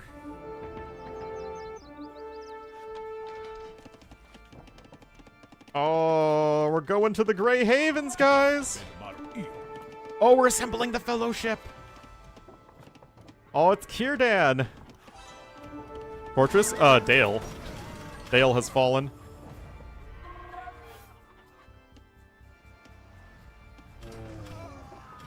It's once again in ruins. Can Erebor stand against the oncoming tide?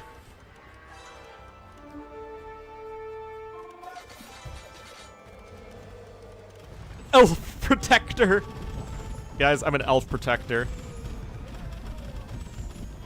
Have humans? Well, I mean, they still have allegiance to the dwarves, right? So it makes sense. More Warg Riders from Angmar. Angmar was my favorite faction in Battle for Middle-earth, too. Angmar and Elves. I mean, that's a lot of archers here for the Gugu.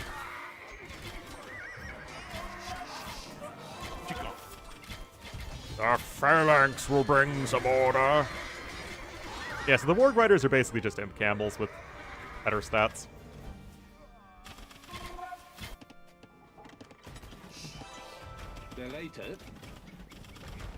Dunland. Ah, this is Dunland.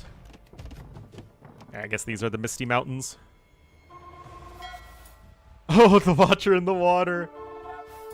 Oh, sick. Then, here's the 21st Hall. Durin's Bane. Oh, boy.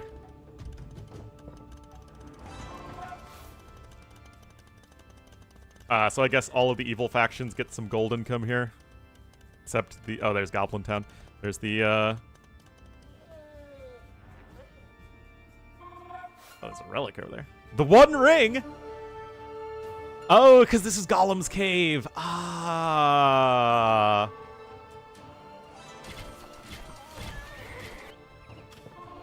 Alright, looks like Minas Morgul's under attack from Gondor.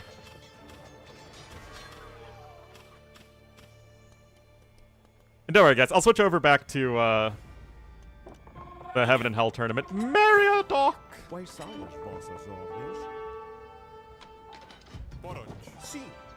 Baragond. Oh, the OG, man.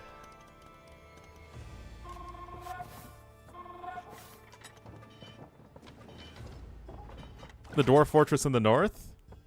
This one is Fornost, which again, for some reason, belongs to the dwarves. Although, to be fair, Fornost in the Evil campaign in Battle for Middle-earth did belong to both men and dwarves. In this timeline, oh, you bet it is. They're evil, man. Alright, so these are the southern eaves of Mirkwood that Sato's building up in. Your purpose, Gandalf, and may Narya help you! Oh, boy.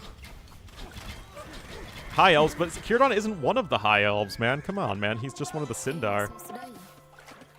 I don't know what they're all doing over there, but I guess going to different places with heroes are side quests.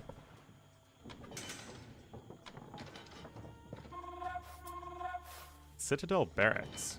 Oh, that's the Armenian wonder, I think. Oh, there's Thranduil.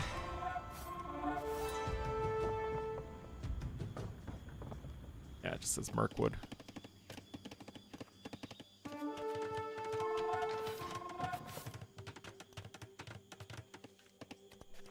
I guess it's Karn Doom? Yep. Yeah, all the Kingsmen's literally ripped from Battle for Middle-earth. Lol.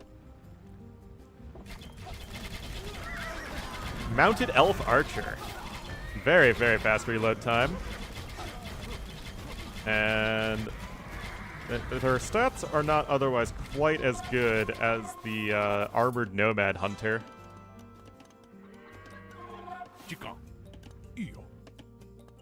I mean, this Dwarven Phalanx doesn't seem all that great. Oh, what's the... Oh, this is the Iron Hills. Who called for some Guardians?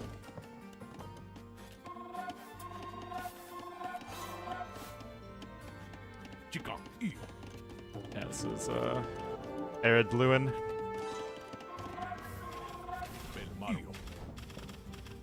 Oh. Uruk Heavy Crossbow. They are Exa ready with their crossbows.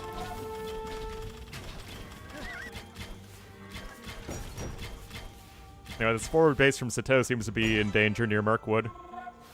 And apparently units take damage in the Dead Marshes, so they're just walled off. Honestly, not a bad idea. The Undying. Tainted the Dark Marshal. Huh. I have no idea. One Bayorn's available! Guys, how many Bayorns would you like available? Oh, looks like Fornost has fallen again.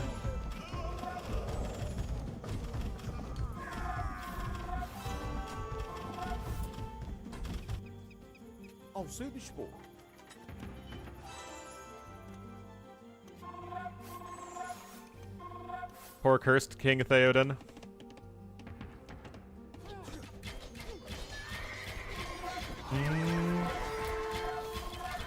Like those units are gonna be cleaned up by the Uruk-hai.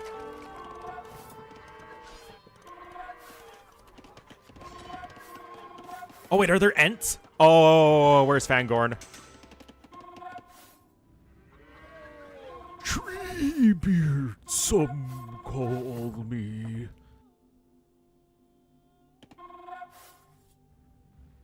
Pace?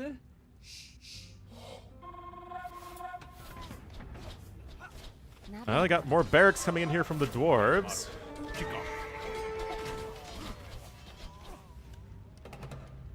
That's literally just a regular onager. Uh-oh, Fornost has been lost. Honestly, it seems like Evil's in a way better spot. It seems like it's much easier for them to all coordinate.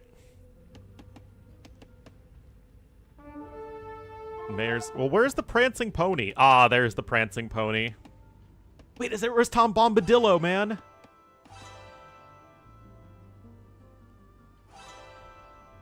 Oh, I need a Tom Bomb.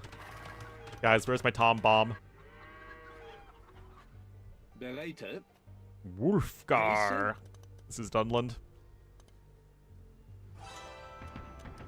Wow, no Tom Bombadillo. Obviously no Shire either.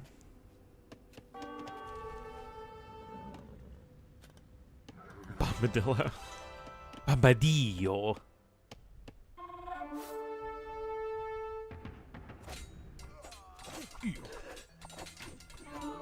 Well, looks like the dwarves are coming back over here. Might be going after Dol Guldur. Ah, it's Azog. Accurately represented, that's true.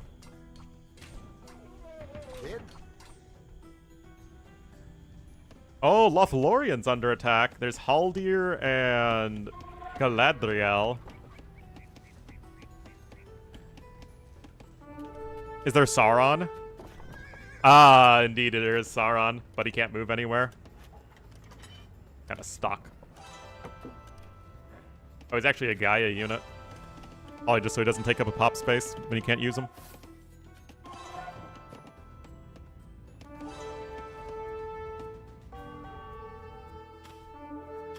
Inci, na bene.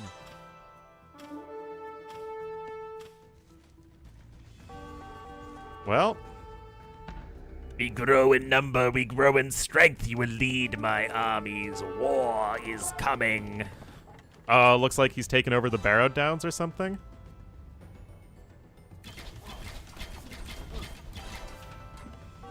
Anyway, this should be Gundabad. Or no, it's the Withered Heath. But Angmar can't really reinforce its armies very well. You have to go through the Misty Mountains. You can't go through Gundabad.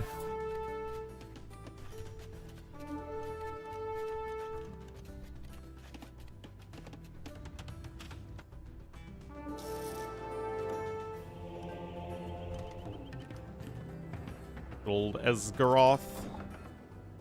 Esgaroth can go over this way.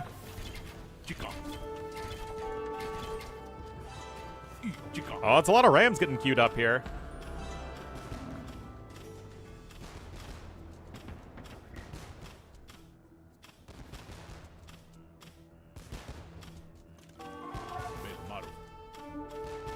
Oh, that's citadels.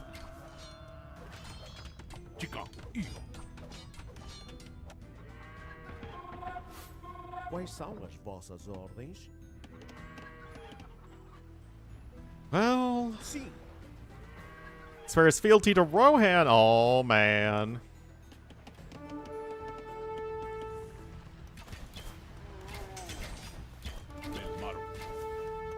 Arkengard. Oh, that seemed pretty insane. Yeah, the good guys are fighting back.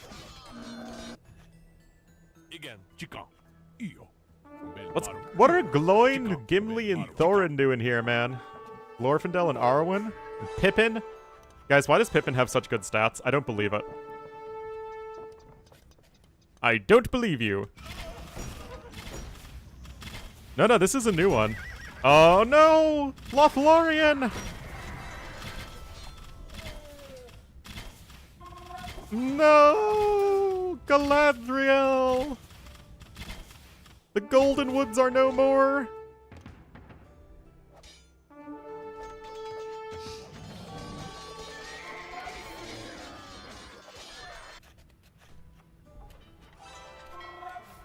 Guess that's Lake Nurnen.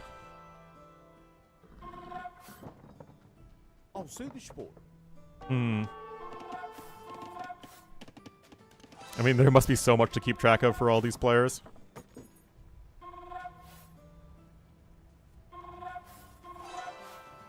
The ram push on orange? That's going. Oh, castle's gonna go down. Rosgobel, Guardian of Mirkwood. I thought Rosgobel was... Oh, I mean, that's just the House of Radagast.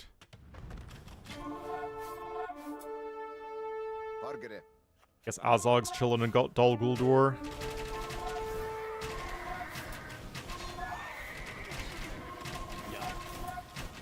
Or Curator.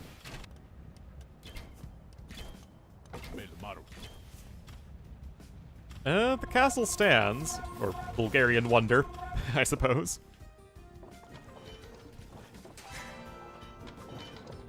Man, this clearly had so much effort put into it. Ah, there, the broskies. And Boromir got, like, no attack. Faramir's got, like, a ton of attack.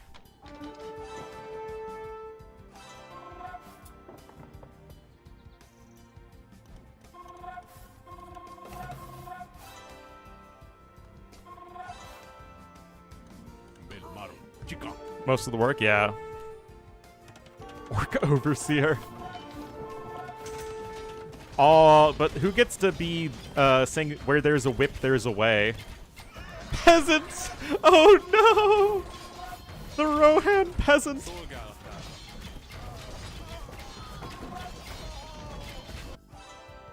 A lot of barracks here from Yellow. Dol Guldur is pretty OP though. Oh, it's Lurtz, my man.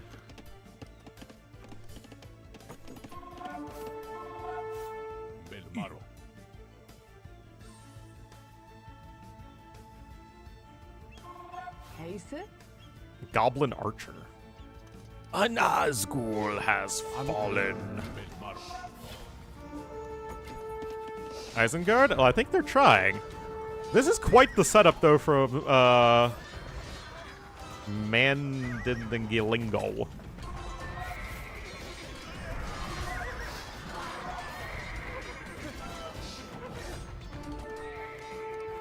Yeah.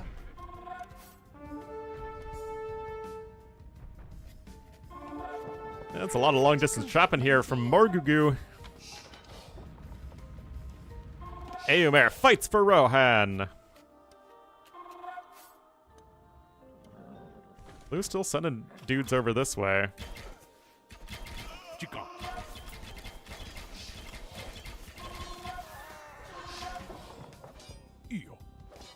Man, this game is really not going anywhere, is it?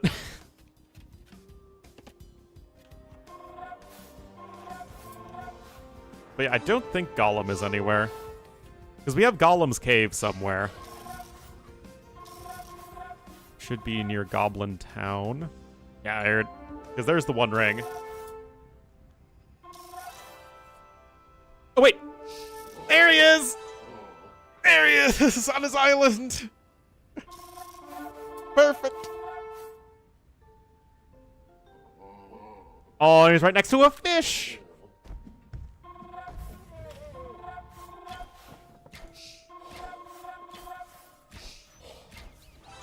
Wonder, I have no idea, man. Rohan Trailblazer?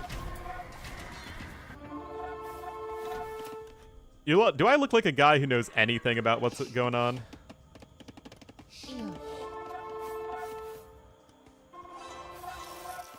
I mean, Fornost is pretty cooked.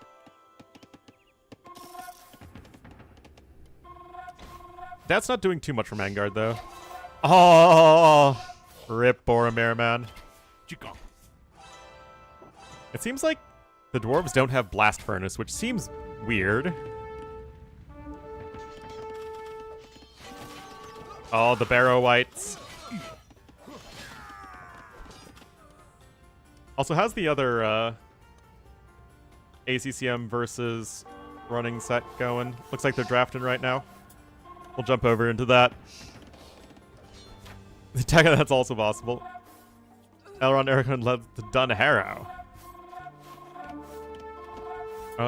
Where is Dunharrow? It should be around here somewhere.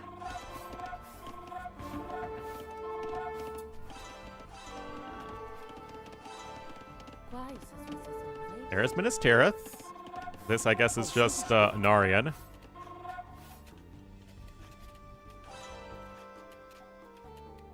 The Civ emblem? What?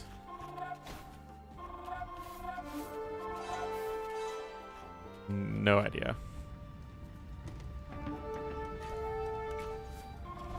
I mean, this is just Malians.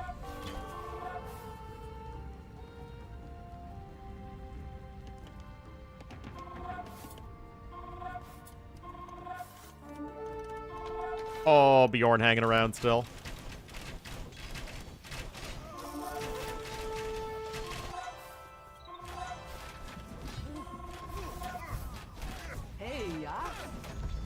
A lot of trolls from Doubt. Lyndon Archer. Hanging out in Bree. What? What happened to Bree? You're raising Bree, man. Wow, what a jerk.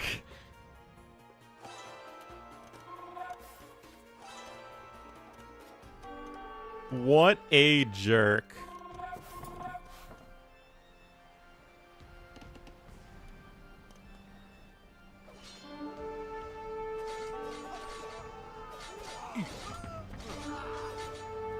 Well, Dulguldur is still going strong.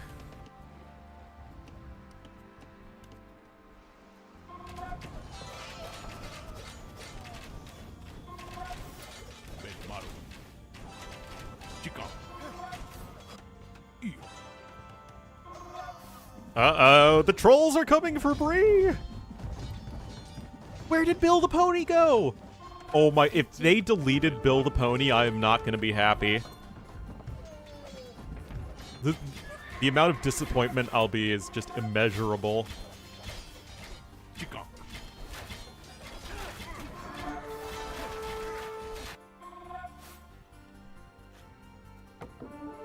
Looks like Morgul's still doing just fine. Shelob's still hanging around. The Witch King's over here.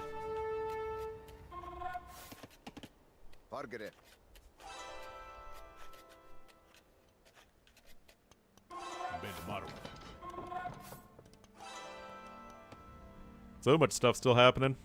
See.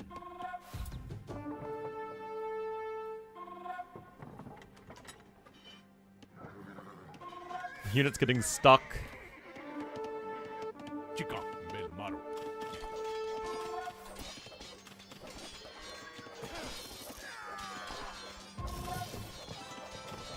It's measurable, you know it. Oh, the brothers are going.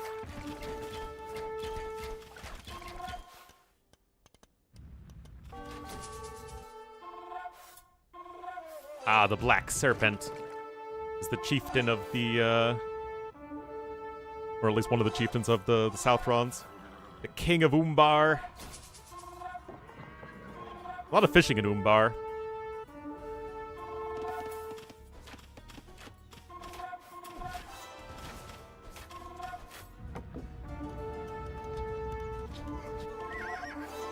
Yeah, no one's really getting anywhere by the looks of things.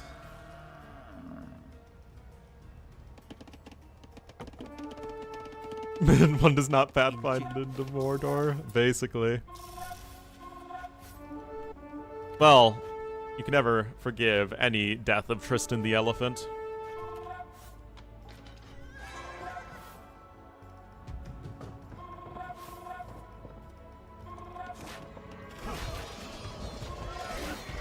I mean, these Lyndon Archers are pretty darn good. The Rohan Knights are super paladins. The trolls don't stand a chance, man.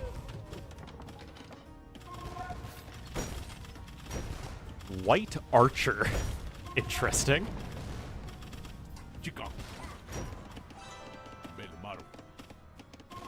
Ugh.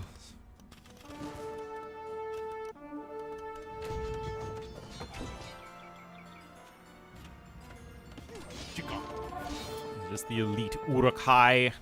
Uruk-hai there.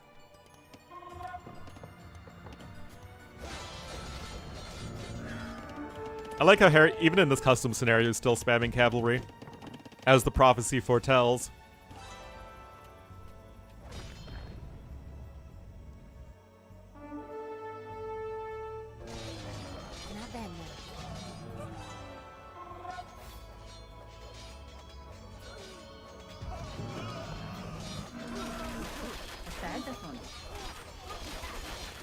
I mean, everyone's just keeping on, keeping on.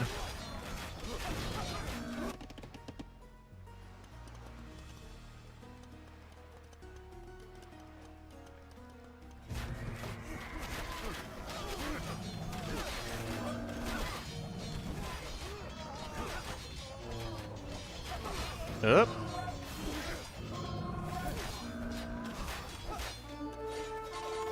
Normal rested state. Where are they? Ah, here they are. Chica io.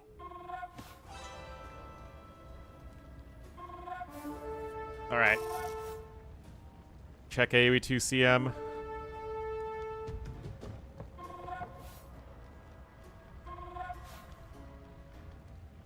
Oh, we got a Beast Sheep pick.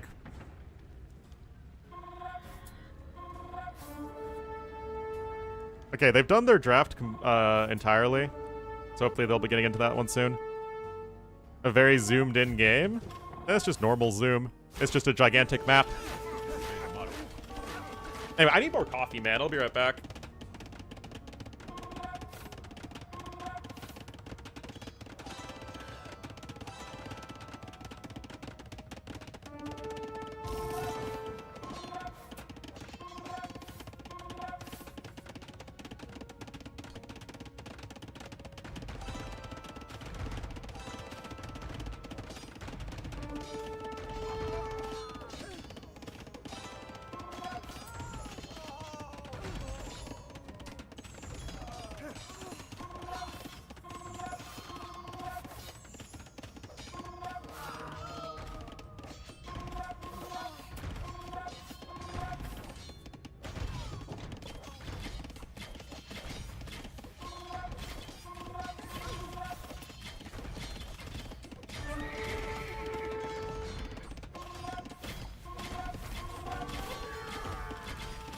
Random turtle ships. Excuse me. Okay, they're in the lobby for Bazzy Random, guys.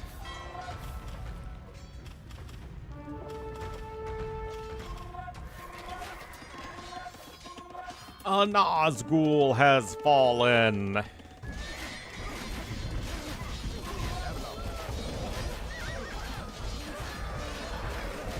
Oh, it's the Dunedain.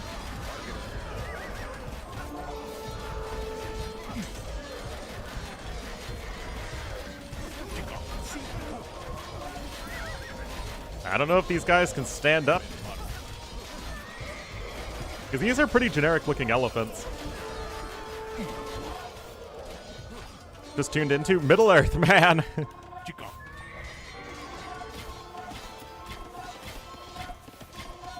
The Tainted.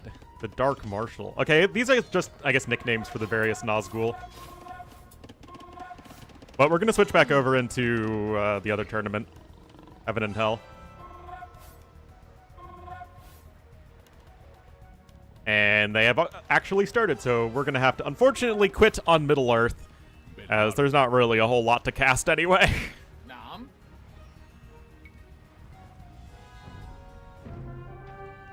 I mean, the kills are already getting gigantic.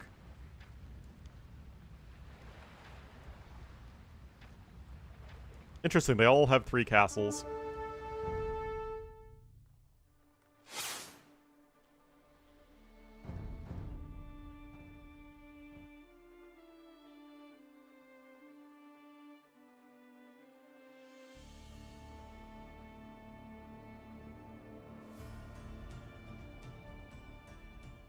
Attack fast, that'd be so OP, man.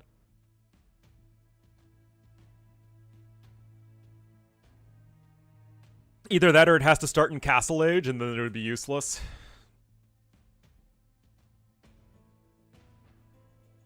Man, ACCM's been picking Cyan a lot recently.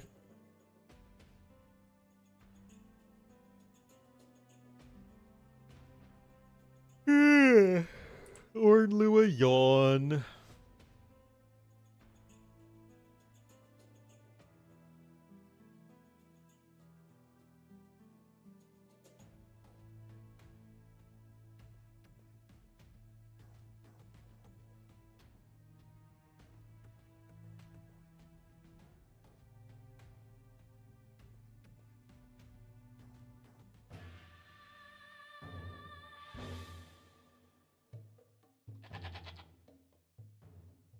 Right, this is...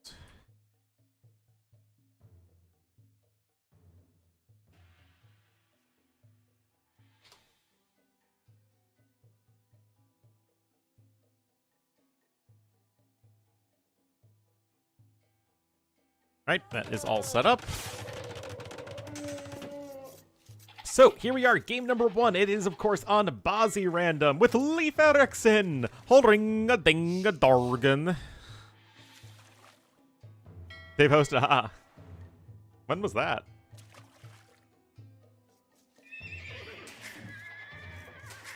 Alright, so ACCM is going to be in the cyan as the Koreans here to the east, and they're going to do very well on a water map. And running going to be in the purple as the Mongols to those. Why is that monk so fast?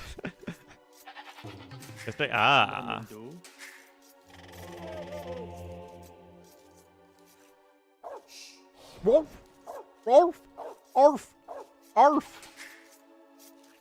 Alright, now we actually have to get back into real AoE 2, not silly AoE 2, even though it is still Bazi Random, to be fair. So, Koreans, Mongols. Unless running can still leverage a very quick uptime thanks to some hunt, which, to be fair, he is taking in an elephant that has 500 food on it. So that's already almost a feudal age worth of food, and there's another elephant over here on the side.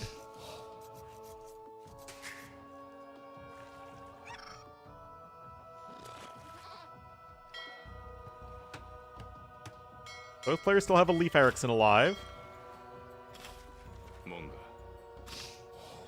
Looks like that monk is going to escape for now. Yeah, that game's ongoing, but I need to cast a tournament. I gotta do my job, man. Such as it is.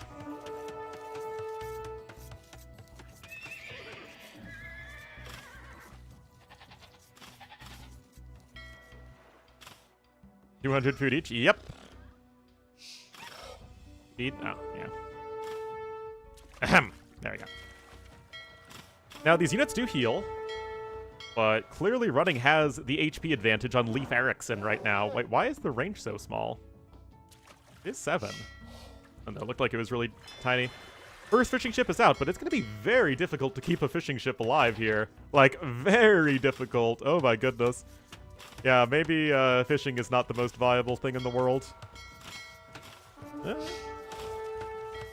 Got those repairs incoming. No idea how much it costs to repair a Leif Erikson, by the way. Fortunately, that was not part of my AoE knowledge base.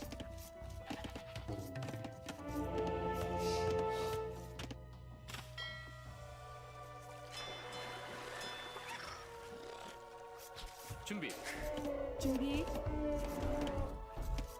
Got another Elephanto coming in, though.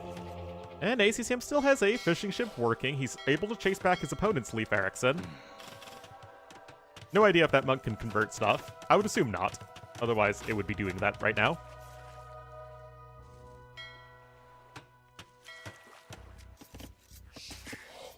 Yeah? 대기.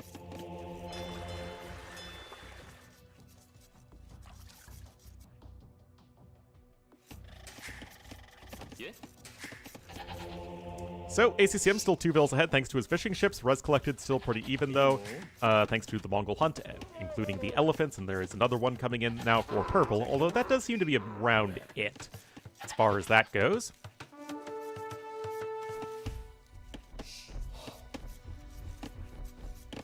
The 1 gold? I would imagine so. I mean, we could check in the Genie editor to see how much Leif Erikson costs, and of course it would be half that to repair.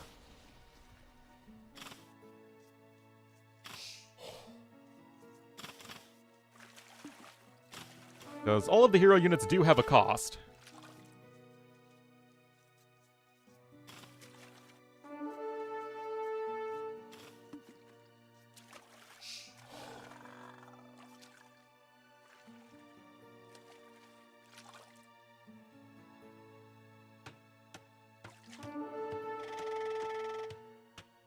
How's that spelled? Leif Erikson.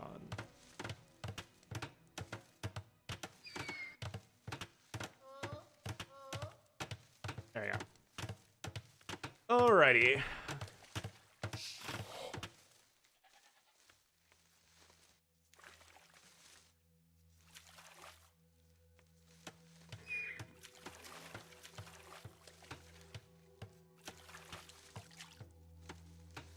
Train time is 25 seconds.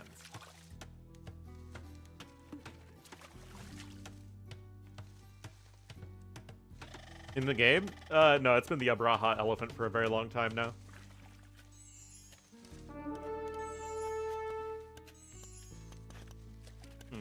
I don't see a cost anywhere. But it has to cost something.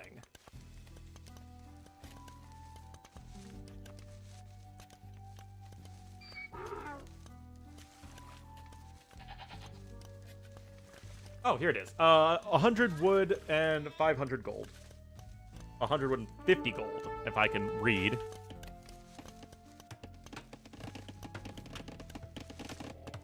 Korean Leaf Ericsson's, you know, that is an interesting question. I would have guessed they do. Which is the exact same as a longboat, by the way. 100 wood and 50 gold. A Leaf Ericsson and longboats, both. Alrighty, so almost up to feudal age here is running. He's got a few farms. Of course, Leif Erikson. Haringa-dinga-dorgen. Also, the Genie editor still uses the AOC profile. Like the icon. Same as a Magna? That is a relatively okay question. Yep, costs exactly the same as a Magadai. 55, 65. Yeah, it's a pretty great icon. Even though El Cid uses it too, which is a little weird. Alright, Castle Age already on its way here for running.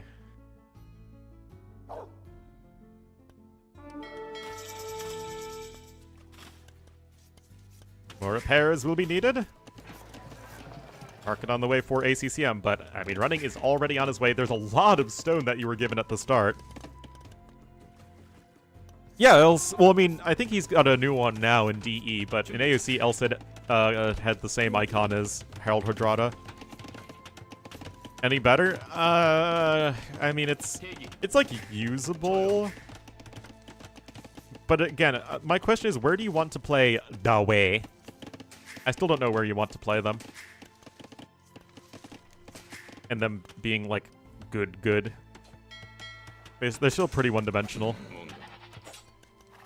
I guess this monk has a lot of freaking armor. Ah, it doesn't count as a monk, that's why. No, it's Bazi random, man. Any better than Kipchaks? The thing is, the Kipchaks are still really easy to micro, and they're backed off of Cumin Eco. So I'd still take the Kipchaks. So yeah, interesting that running 5 kills, 0 deaths, because the fishing ships are just not possible to keep alive with Leif Erikson hanging around.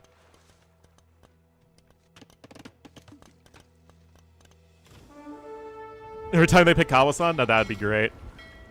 Yeah, we have the A Fire Galley on the way. Now, how would a turtle ship fare versus Leif Erikson? That's my question.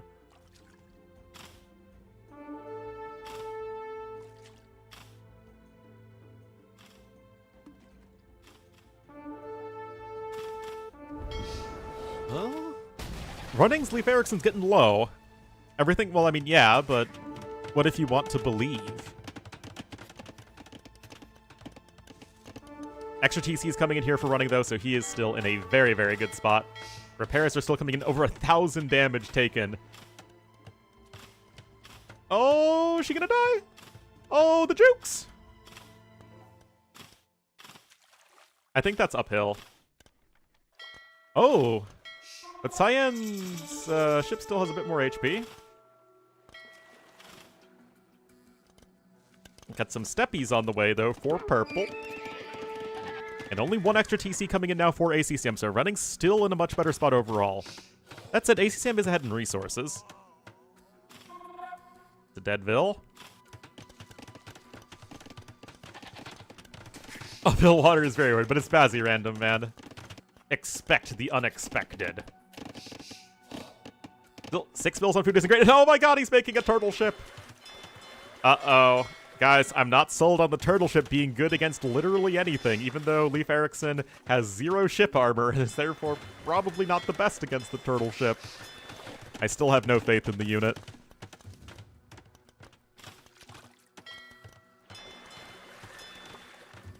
Yeah, ACCM did lose his Leif Erikson. Horingadingadorgan.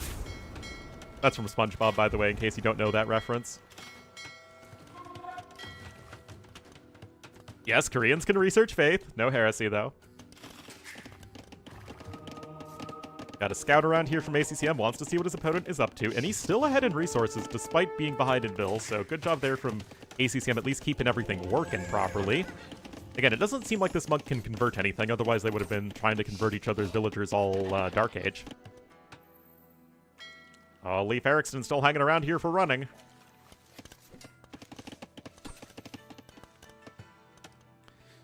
Need to know... I do know they're monk tech trees.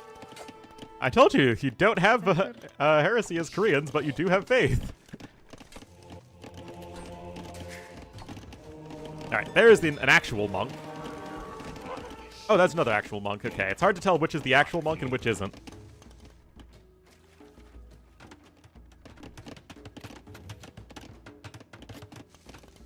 Nevertheless, we're both on 3 TCs. ACCM has the superior eco upgrades, though, and is still ahead in terms of resources. Leif Erikson's still alive, though.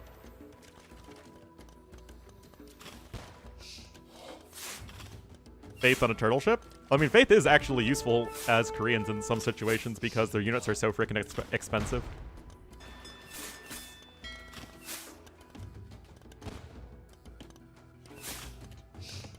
Man, turtle ships are so sad. Why did they have to kill them?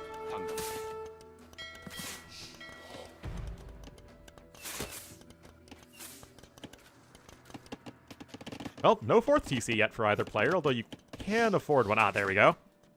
Yep, turtles aren't great.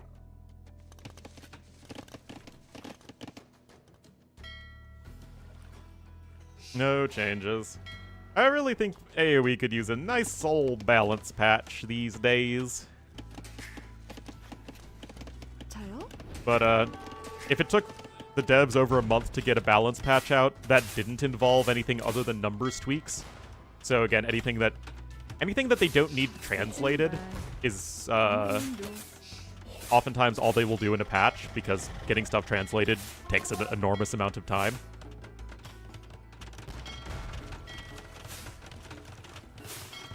So if it takes us that long to get freaking, basic Keton nerfs, then that's gonna be pretty bad. Yes, turtle ships are very, very sad. They're good against fishing ships, though. I will give them that.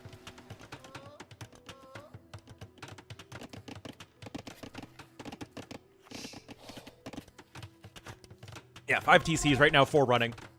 Again, the res, though, are still better for ACCM, who seems to be having a much better time with the pure macro.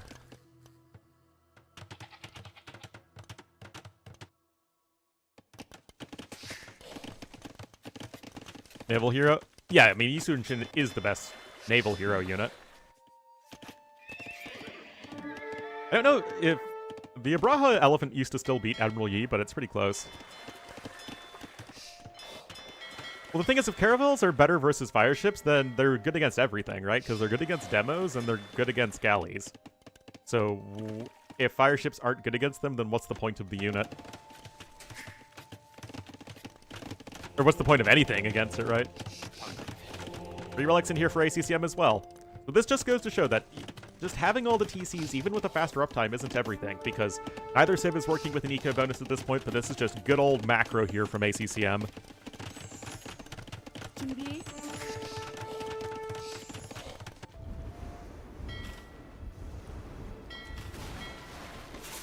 Excellent Leif Erikson control. We got 3 turtle ships coming in. Oh, they're both going forward. Oh, okay. I got a scout over here.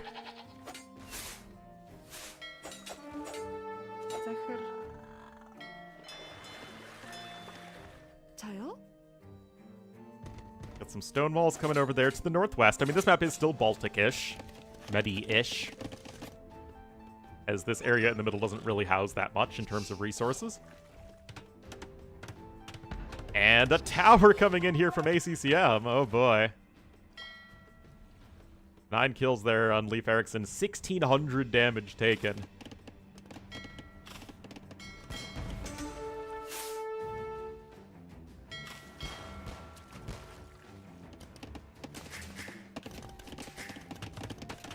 Alright, University coming in.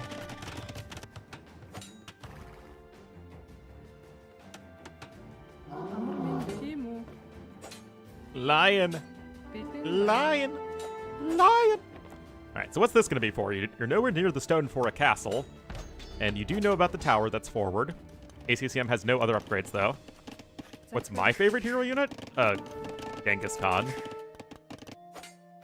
저요? Oh, unless you're able to count Ornlu, then yeah, obviously Ornlu. Obviously. Alright, running gonna click up. And ACCM gonna likely do so as well. And he even clicks up a little bit faster. Running actually missing a building. Ah, gonna try and rush up the university there.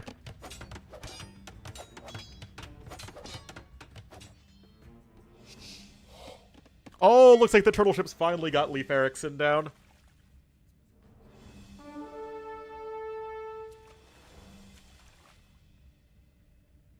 Running still doesn't have horse collar, by the way.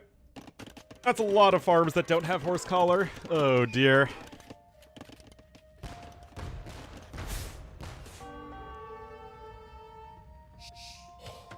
Attack, yep. Although he had really bad line of sight, so you needed another unit to help Genghis Khan see far enough so that he could attack at maximum range. Alright, you got some stables coming in here from running, but you're still going to need probably something a little bit stronger than a Step Lancer, as the eco's not quite good enough for like a ton of Step Lancer production, but it also at the same time, ACCM has very little at home with which to defend himself. As this game has been fairly passive overall. It turns out having a hero unit on the water is a really good anti-snowball mechanism. It is going to be Elite Step Lancers. Not wanting to go for ranged units into Koreans if you don't have to. And it looks like it will be for Fire Lancers, probably with some siege support from ACCM. Very solid army composition, of course, for the Hangugin. Oh, look at this, though, from ACCM. Wow. Very well done from him.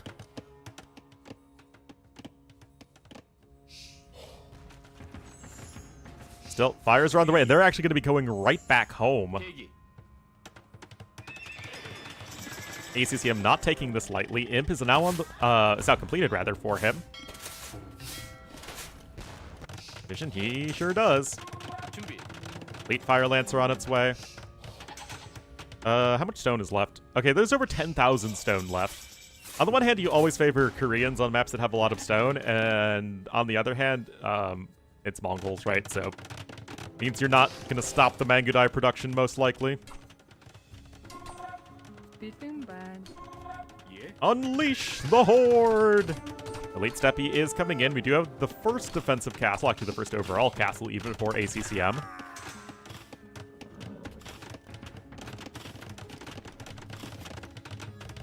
The Purple Horde. It really doesn't have the same degree of threatening sounding to it compared to the Golden Horde. Oh, the Korean Castle is one of my favorites. Very much looks like the castles, fortifications I saw in Korea. But, you know, AoE 2-ified. I mean, Koreans are definitely a good cyan civ. If Koreans aren't in red, then they should be in cyan. Alright, there are the conversions coming in. Remember, Sanctity was researched. Step Lancer numbers are climbing, though. +1, +2 versus just the +1 defense right now. 29 on stone, though, for ACCM. This can be a lot of keeps in the near future.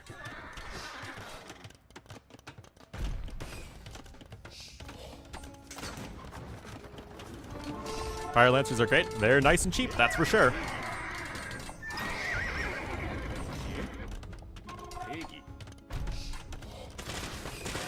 Of course, the Fire Lancers getting their shots in. I was gonna go Pikemen, though. And that's a little awkward, considering that there's a lot of overlap between Fire Lancers and Pikemen.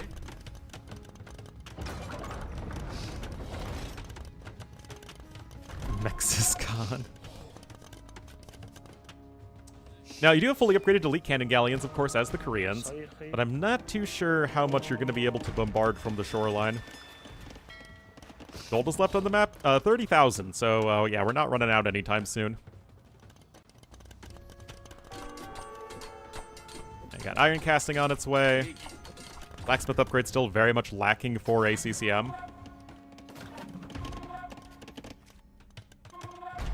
Yeah, look at this, 4,000-ish. 3,000-ish resources ahead is so significant.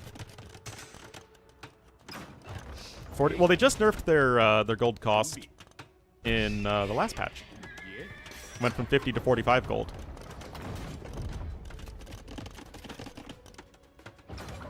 Now, maybe it could be reduced further, but I mean, that is something they addressed. 준비해. Resign to Mongols? Why? ACCM's in an amazing position.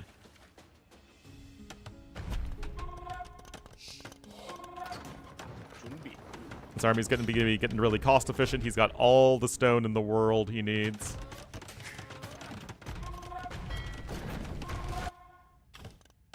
This is going to be so many towers.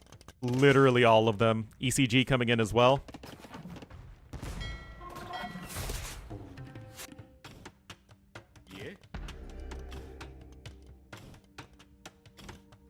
Gold shaft mining.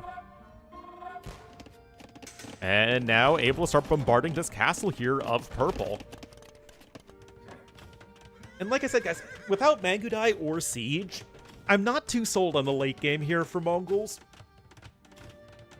I mean, Steppe Lancers are good, but I don't think they're quite good enough. Not against this.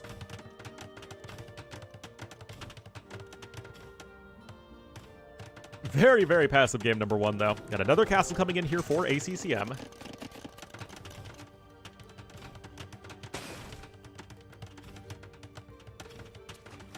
More infantry units with greater than 100 HP. Well, there aren't many more. Oh boy, here we go. Steppe Lancers are all bunched up.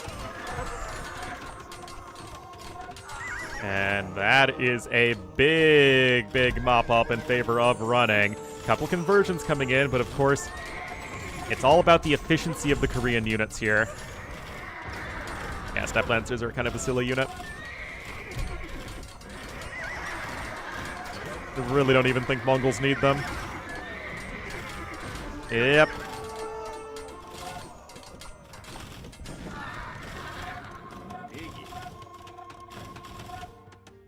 The Urukai, yeah, basically. Okay, we got a couple of war wagons coming in. The thing with ACCM is he does need something that isn't just an infantry unit. He needs some siege component, or the war wagons. I mean, he's got a couple war wagons, right? But you need something a bit beefier in the long run, as we have now RAM upgrades coming in here as well. Still 5,000 more resources for ACCM. They switched away from the Fire Lancers completely.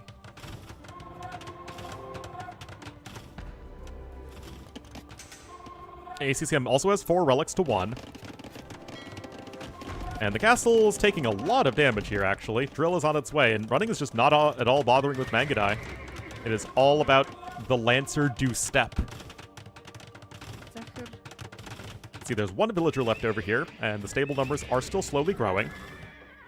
I mean, both players are at 200 population, but the army value is naturally going to be significantly higher here for running because, well, he's making a gold unit, and ACCM does not really have anything like that. Yeah, siege workshops are now coming in. I do think that some rocket carts, heavy rocket carts even, would be a very nice addition here. Yep, drill rams indeed. Castle's still standing. Oh, now the towers are incoming. That's what you want to see.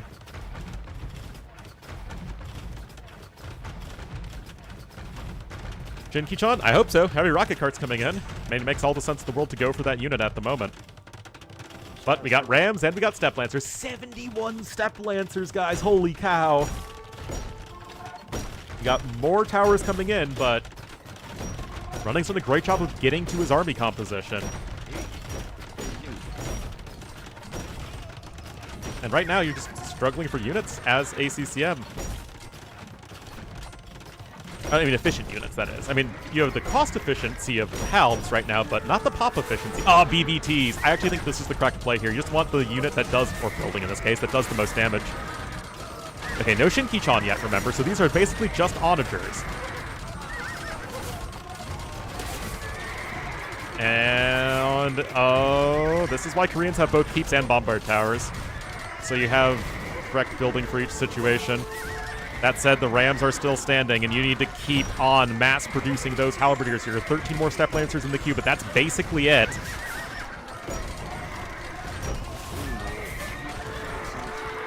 Oh, man, I love the Bombard Tower switch. Look at this, the rocket carts! Oh, my goodness! GG from Running. ACCM able to withstand the tide. It was a slow start, but an exciting end here to game number 1 that ACCM is able to hold, and indeed the cost efficiency was simply not high enough. You can see ACCM 1,000 more resources destroyed there. And Koreans are one of the better sims against Mongols in the late game for sure.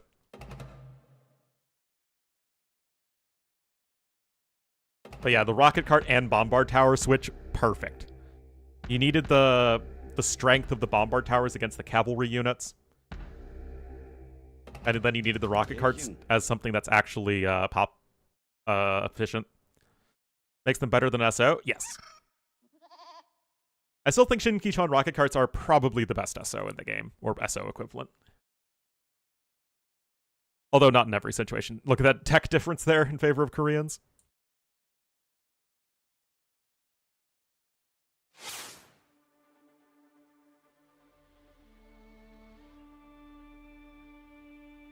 Ah, I never updated the scoreboard.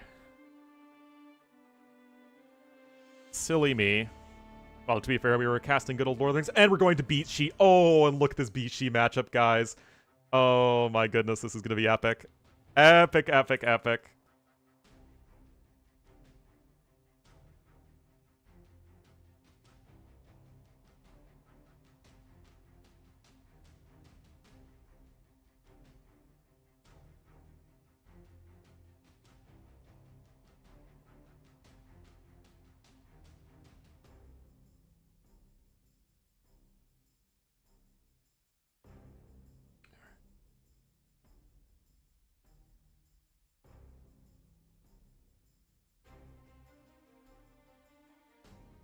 Always go to beat Shi.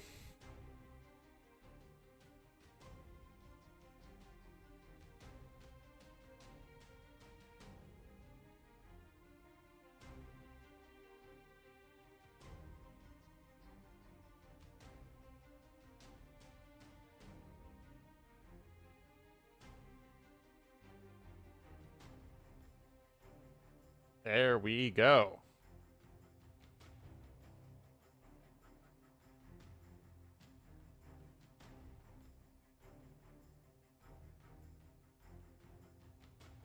This.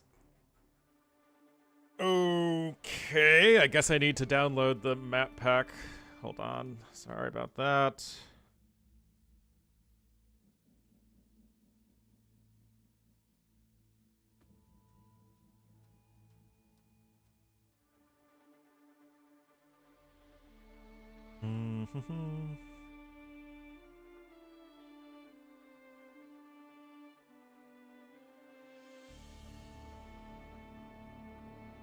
Oh, whoops.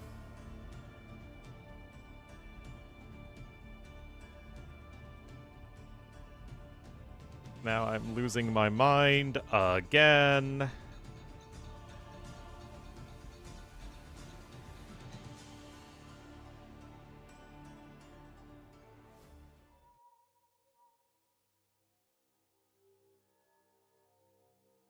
It looks much more like a Totodile than a Feraligator. Come on, man.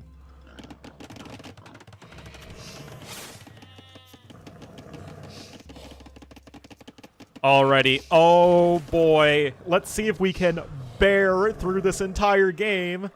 Should be around 700 bears on the map. 862? Oh my goodness gracious. Alright, ACCM in the cyan as the Khmer to the west of Bishi, the best tournament map ever. And we'll have running in the purple as the Jurchens to the east. Alright, I need to take a quick break, guys. But, tell me in the chat while I'm gone, who do you prefer full-blown post-imp with trade, Jurchens or Khmer?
All right.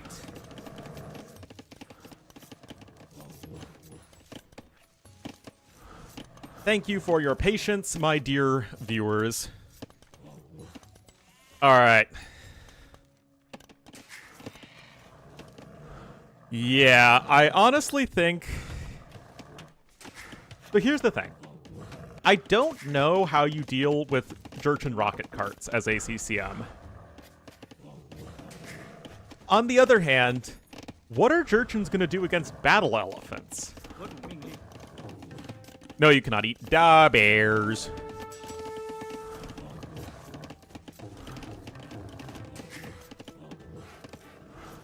Wait. 喂，什么？ Mm-hmm.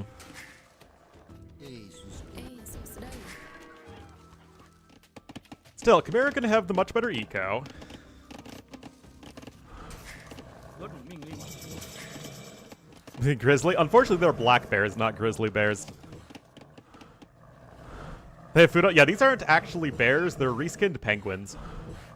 And the penguins attack, man. When penguins attack. Alright, so the extra TCs are coming in. Extra TCs are coming in. Now, Jurchens, by the way, do have decent keeps. As in, they have fully upgraded keeps that can regenerate HP. No Bombard Tower, though. So you can also slow push with Jurchens. With rocket carts and bombard cannons, fire lancers. Oh, was Bjorn going after him? Did the good guys win? Was evil vanquished?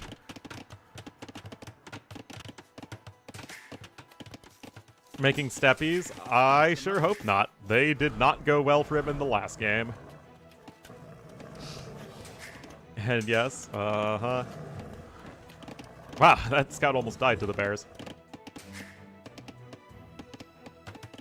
But yeah, I mean, the fact that, one, it's ACCM, you should have cleaner eco, that plus Khmer should be a very tough combo. How did Hera lose Sauron? It's literally in the middle of his base.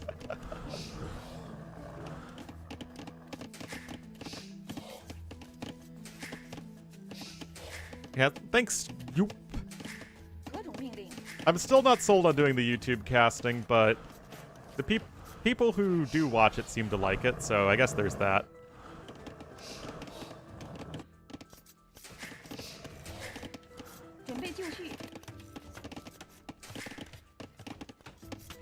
Ten cross. Nope, they would die horribly to the bears.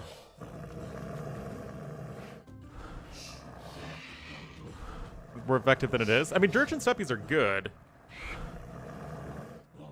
but I feel like a fully boomed Khmer is still gonna wreck it. I think you need to go for rocket carts and fire lancers and keeps.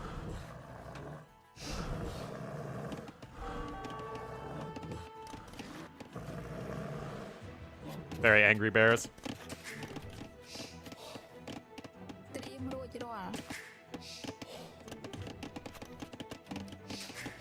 Well.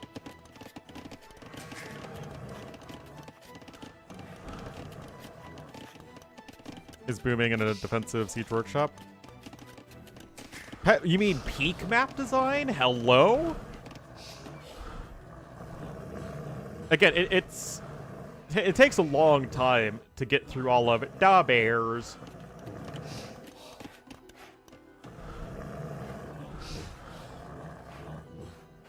And it's just not really worth it. How often do we get to see a 1v1 go to post with trade, excuse me.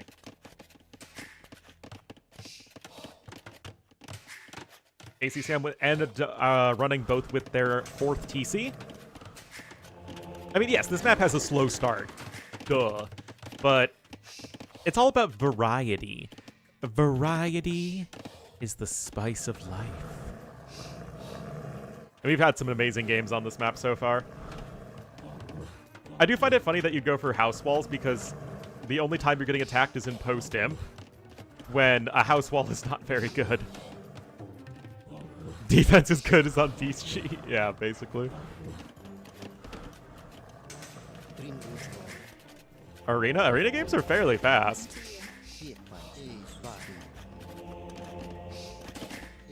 Arena games are probably faster than Arabia games these days. 什么？ 准备就绪。I mean, Arabia, yeah, you click up fast, but usually it's just one range defensive skirmisher and booming behind it. รถถูกนิ่ง The actual KD is extremely low.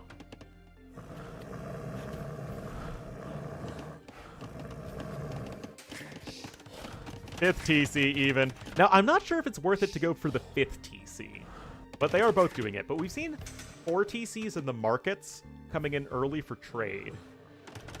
I'm not sure which is better. I mean, yes, it is right now very slow, but it's more of, okay, we sacrifice having anything happen in the early game so we can see a wider variety of units in the late game. Do I want every game like this? No, but is it fun that we can see some post-imp gold compositions in 1v1s? Yes, of course. Arabian gameplay? Ah. I mean, this is the necessary sacrifice we must make to see cool post-imp army compositions.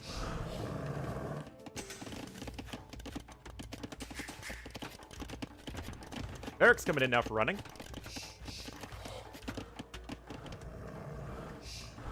But having been to the DMC, Ornlu, I can confirm that there is not a gigantic wall of bears or of barbed wire, which is much less fun than bears.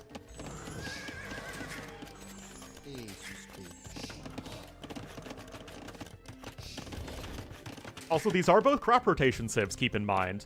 But Khmer don't have guilds, if we're really talking late.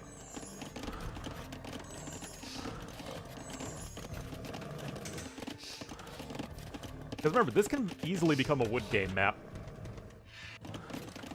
And suddenly gold isn't even all that valuable of a resource. It's actually your least valuable resource via trade. But look at the eco advantage here. I mean, Khmer, one of the best booming civs. Urchins, one of the worst booming civs.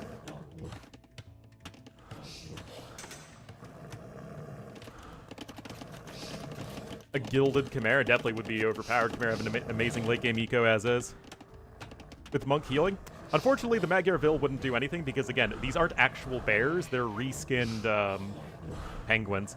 Because if they were regular bears, then you could just send your scouts through, and then it would become a very aggressive rush map. It'd become Arabia, except you could only use scouts. And Monk and Siege would also be very, very good because they're not attacked by random, wild animals. So it is actually the reskin penguins that attack everything.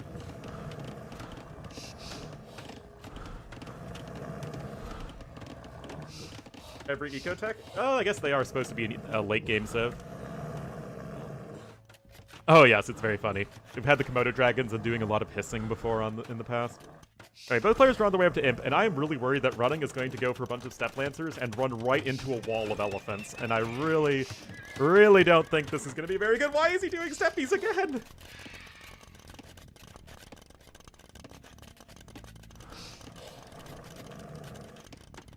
Oh my goodness, this isn't how you get to post-Imp, man!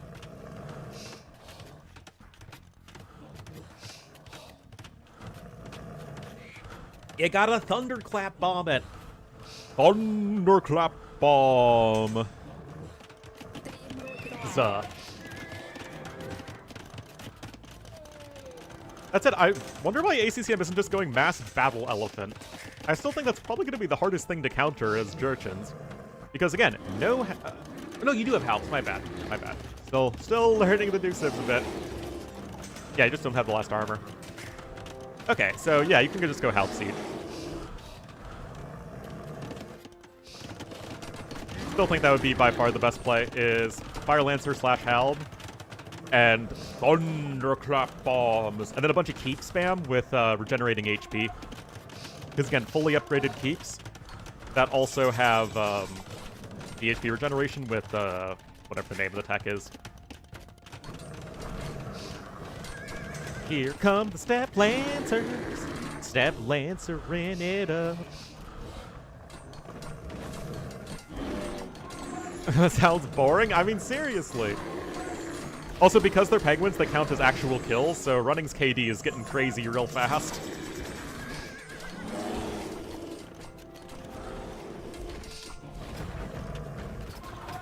But yeah, the Step Lancers should end up getting absolutely obliterated by a bunch of Ballista Elephants. And ACCM is fortified walling as he absolutely should be. Running and doing the same thing. But again, yes, the Jurchen Step Lancers are good. They have that faster reload time, which is great on a unit that stacks up a bunch. But is it Khmer late game good? I mean, look at this. We're at 150 Vils here as ACCM, half the idle TC time. He's 5,000 resources ahead. Now, to be fair, Elite Ballista Elephant is one of the most expensive Elite upgrades these days, as it should be. And it's not inconceivable that you can go for both Steppies and Rocket Carts with Thunderclap Bombs. Because again, Thunderclap Bomb Rocket Carts are up there for being some of the best SO in the game. It's up there. I don't think it's quite as good as Koreans, Celts, or Ethiopians, but it might be just like one step lower. And there is Heavy Rocket Cart. Remember, it is nice and cheap to upgrade.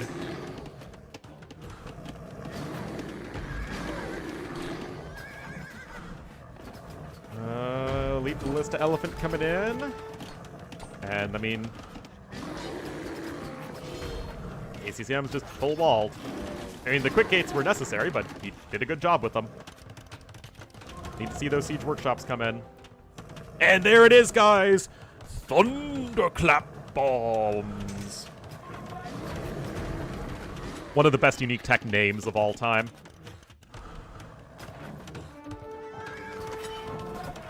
Yeah, it's really, really nice. I mean, Jurchens are such a cool civ, man. Well, he's going for his unique unit, and it's a Ballista Elephant unique unit, so of course it's going to be slow. But he has time to do that, and he's got the eco. Oh, rotate those crops, baby.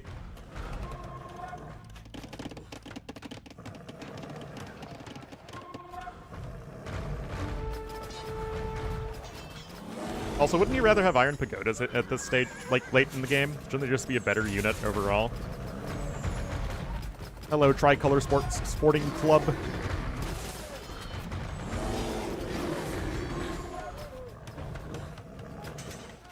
Jurchens feel like an AoE 2 civ. What about Jurchens does not feel AoE 2? I mean, Thunderclap Bombs is a little bit off, but in the grand scheme of things, they don't really feel bad out there. Alright. Thunderclap Bomb me, baby. Oh my goodness, the damage! Thunderclap Bombs! Couple Hussars here for ACCM, but it is gonna be tough. Like, legit, the Jurchen rocket carts are very tough for Khmer to deal with. You need to get the battle elephants going, and that's exactly what he's doing.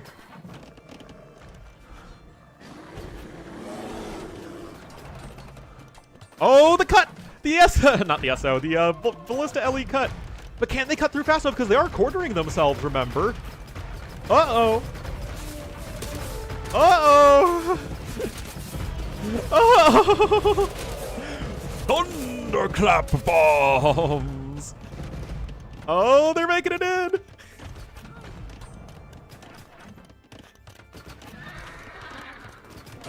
Here are the steppies, but are they gonna be enough? We have good old tusk swords on the way.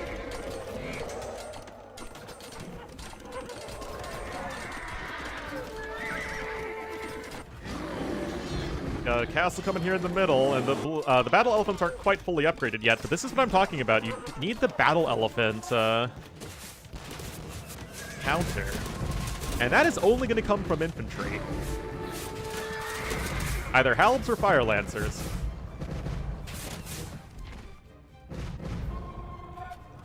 Last furnace on its way, and then those battle Ellies will be fully upgraded.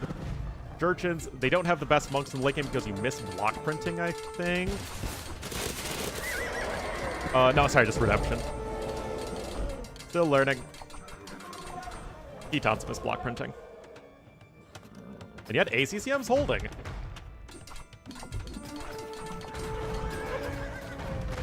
Like, come on, guys. How many times do we get to see Battle Elephant plus Ballista Elephant against Step Lancer Heavy Rocket Cart?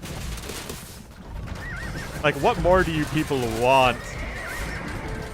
And remember, you also have the reduced friendly fire damage, so you can feel much more comfortable about engaging in these more close-range encounters.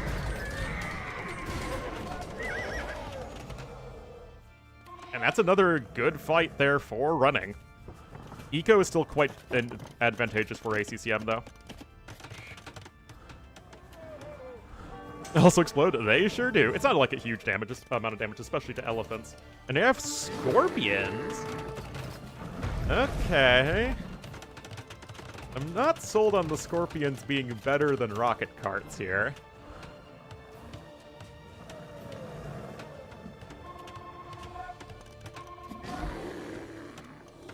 Ooh boy. I mean, ACCM is still charging forward. And honestly, cutting through the trees is really annoying because, like I said, this is very often a wood game map. Rocket carts have to be brought to bear over here, but there are only 5 of them. It's not especially impressive, and he never took the relic, man! SMH. Now, the army values are still very similar at this point. But there isn't anything that's going to be especially good versus Chimera Battle Elephants right now. Really, really do think that you need those halbs for that. Oh, and the Elephantos are coming in from the other side as well. Uh-oh, and the score is heavily in favor of ACCM, and that is almost entirely technology, interestingly. Oh, and society. I guess he has a bunch more castles. Still, the elephants could be getting trapped. Still only 109 vills right now for running. He never even got bastions, man. Now, I guess you can cut your way to freedom, but that still feels a little ugly. Uh-oh. Decent attack round. Oh, thunderclap bombs. I will never get tired of saying it. You might get tired of me saying thunderclap bombs, but I myself will not get tired of saying thunderclap bombs.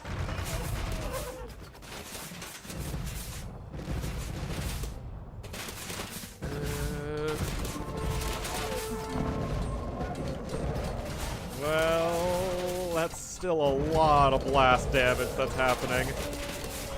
That's a lot of blast damage that just happened. Running, getting a lot of kills, and yet ACCM has the resources to reinforce behind this. And that's still probably going to be too bad of a situation. Scorpions help out, and you can buy time, but it's just, to what end are you doing all of this right now as running? Yes, it's because the penguins, well, the black bears, which are reskinned penguins, each count as a kill for each player. Are you guys not sold on Beast She yet? I mean, again, Step Lancer Scorpion versus the elephant combo.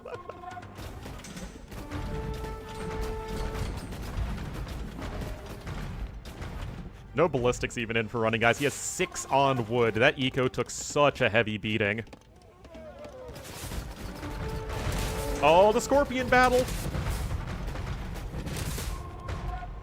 Capram coming in, though, for ACCM, and he just feels completely calm and in charge. Res destroyed are fairly even, but of course one dude has, you know, 80% more villagers than the other.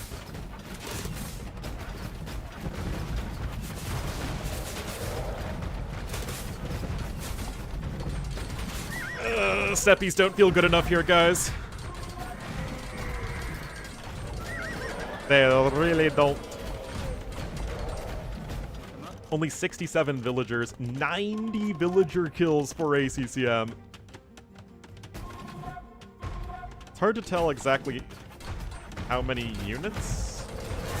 I guess it's like 200 unit kills to 1, but just so many more resources. Got some hussars queued up, got some more rocket carts queued up, and to be fair, running isn't dead. And there is always something to be said for that, but I just really feel like the resources discrepancy is going to become very difficult to overcome. I mean, ACCM even got crop rotation, man.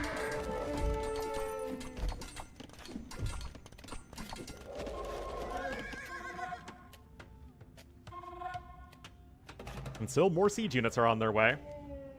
Racer, I guess, is just there for the castle. That is fine. 150 Vils is definitely a bit of an overboom at this stage for ACCM. Does not need 43 on wood. Even 76 on food might be a little too much. You're not spamming Hussars, you're spamming Ellies. Oh, careful, careful, careful. Siege Workshop coming forward. Oh, that stone is something that would be nice to take as either player. I mean, you're just now coming in with another castle. I mean, Jurchens want to be able to spam fortifications. Sappers here for ACCM. You know you love it.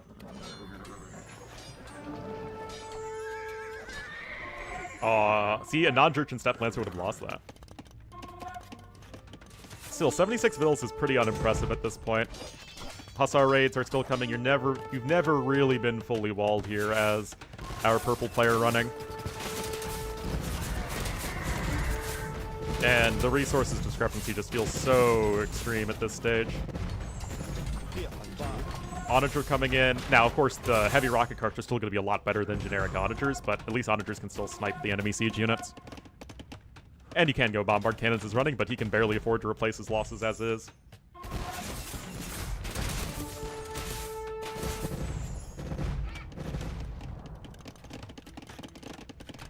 A 100 villager kills even. See, yeah, they get siege engineers for a huge discount in Castle Age. They have the most siege engineering of all siege engineer civs.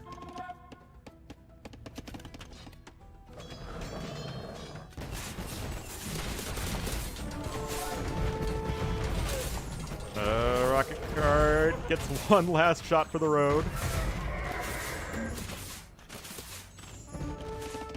I mean, again, Running's army value is exceptionally good. ACCM is properly deleting bills as needed.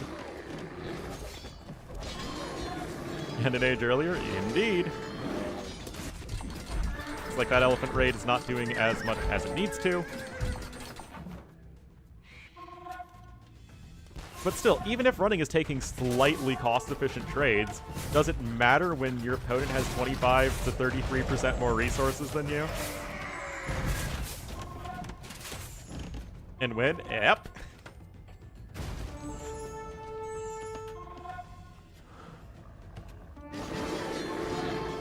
Freaking ACCM killing all these poor bears. Trade carts are all clumping up too, which isn't ideal. You want them kind of going in one by one as best as possible, and ACCM's trade line's very, very nice looking. Well, good micro there from Running, to be fair.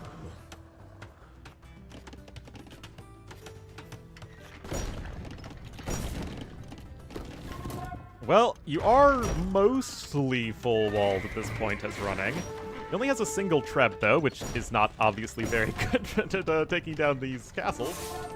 Just missing architecture.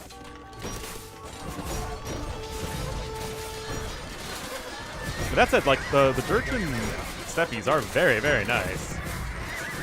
And the Hussars are not going to be able to compete. Those can replenish those walls easily. I don't know why we don't have the Fortified Bastions upgrade, though.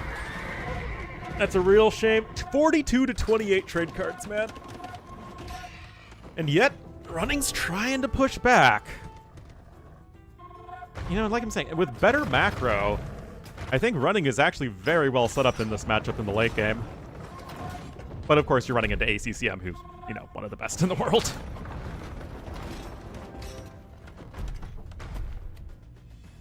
Hussars coming in from a different angle.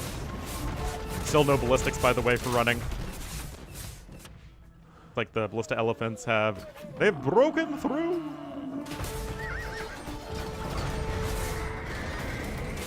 Oh, nice Onager hits there. In general, Jurchens are a fun civ in general. And Running just taps out. Rip. Unfortunately, that's a huge eco-efficiency difference. And it's just a matter of resources. KDs are kind of lying, though. Also, very, very scant tech tree there from Running. Yeah, it turns out ACCM is pretty good at AoE, too.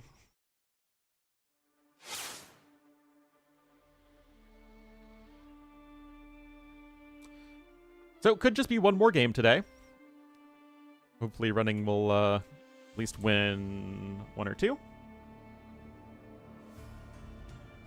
Got Zival, Basmo, and Socotra. Urchins under Khmer. Yeah, the eco raid was quite rough. And ACCM himself was full walled, so running couldn't go for a counterattack. Bears should have won. The Bears won our hearts. And they won the offseason again.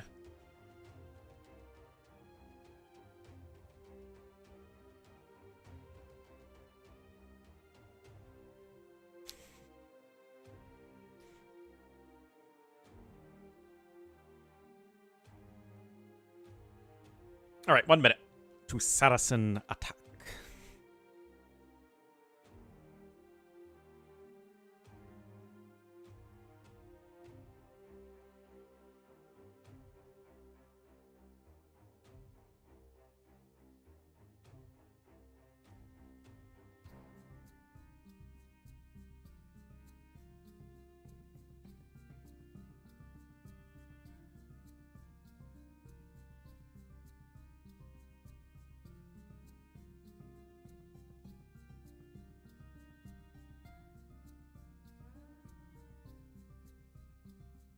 "20 seconds.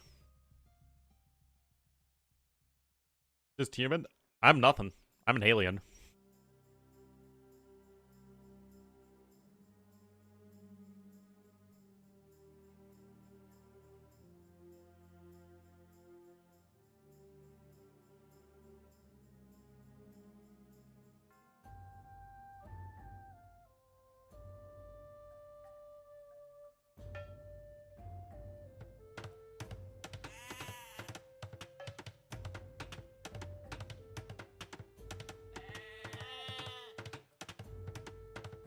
Have heavenly support? I don't know, man.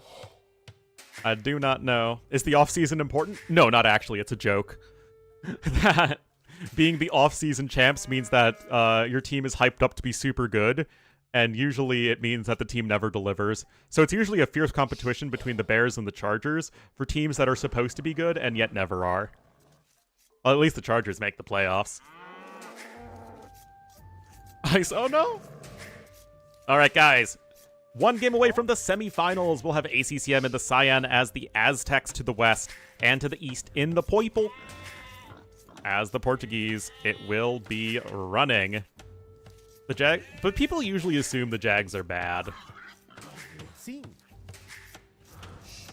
Olá. Although with Trevor Lawrence, who knows? Estou pronto. Quais as vossas ordens? They also have Liam Cohen now. Got Travis Hunter.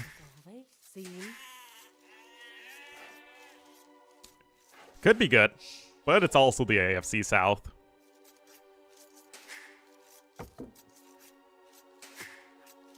Anyway, gonna be a monk rush here from ACCM. Portuguese, though, a very good monk civ in their own right because you have the cheaper monks. Because 80 gold cost on the monks is really, really handy. So, are Aztecs actually better in a monk war than Portuguese? In Imperial Age, yeah, I would say so.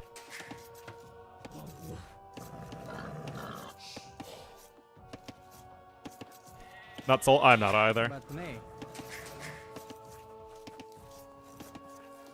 Season champ, Sag.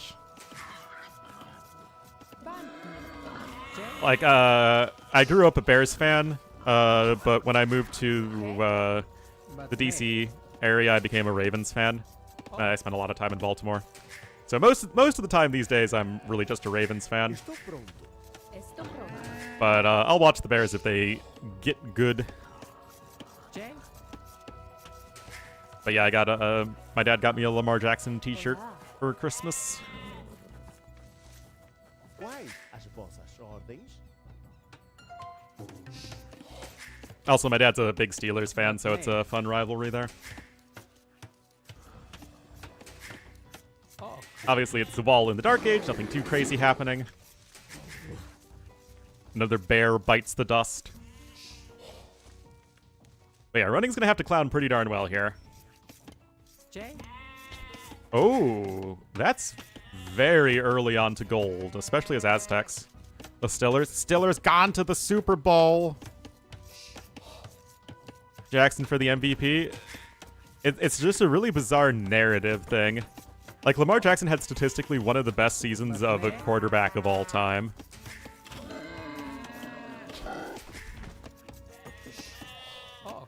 And Allen had a very good season. Olá. It's kind of weird. Sim. Olá. But the year before, Allen had a slightly better season statistically, but Jackson had the narrative around him, and he also beat a bunch of the best teams in prime time. So, who knows, man? They're both great quarterbacks. I think that the online discourse about them is silly.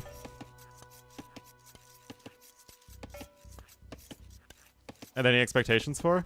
But J. That, I think, is also part of it. Oh. J. Olá. Estou pronto. Sim. Comando. Although I think that you still, like, as it turned out, you still had a very good offensive line with the Bills, Nay.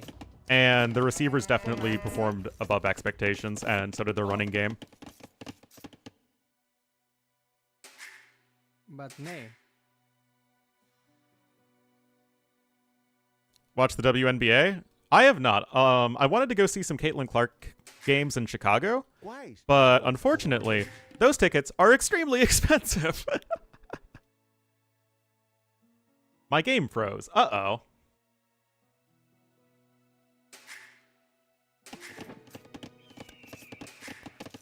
Oh. J. Oh. Okay. All right, so ACCM is tower rushing, I guess. A little odd, to be honest. You'd think it would just be pure monk play with Aztecs. Why? Everyone asks, why are you running, but never, how are you running? Olá. Or who are you running? J. Oh, there's the barracks. I mean, it's just a good old aggressive tower rush build. We have seen this work. When are you running? Sim. I'm not sure if this is the angle you want to pressure, though, since there are two bears literally right here. But what do I know, man? Should see the archery range in a tower. But you have to kill those bears first. But nay. Bantne. Bitaxe, and the tower. And the archery range. If you're a spider or an arachnid of any kind. Yes, I know the why are you running is a classic meme.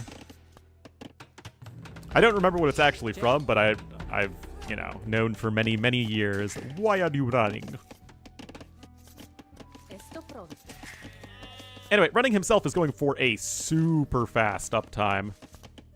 If it's an FC, which I think it is. But 22 pop FC is pretty crazy.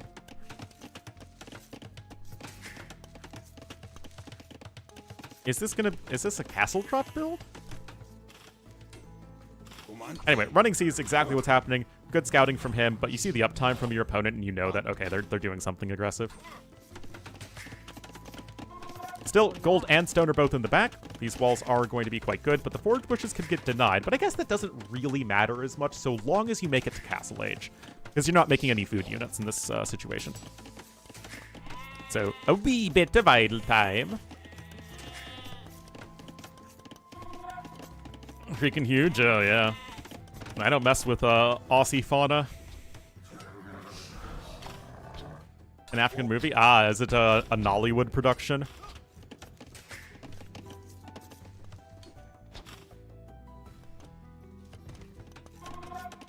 Okay, yeah, so it's for the super fast castle drop build into the Iridian guns.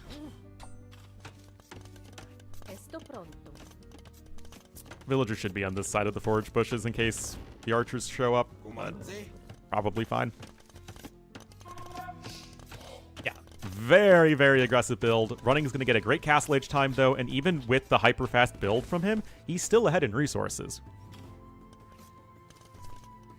Yeah, I know, Portuguese are a crazy civ, man. Quais? It's a good thing they don't have husbandry, though. Otherwise, they'd be way too versatile.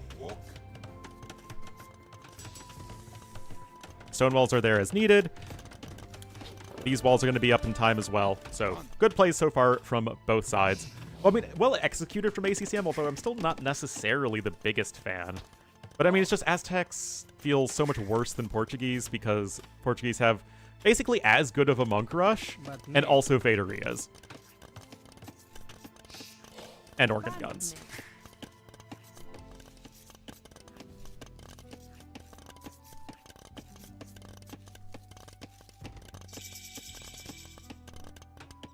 They would be balanced, yes. Then they would have literally no downside. Alright, castle here at the back as needed. Nerfs. It was such a stupid game, man. I mean, it was pretty hilarious, but at the same time, it's like, why is this a thing? Uh-oh. ACCM says the game is frozen, Why? which, in case you guys didn't know, is not good.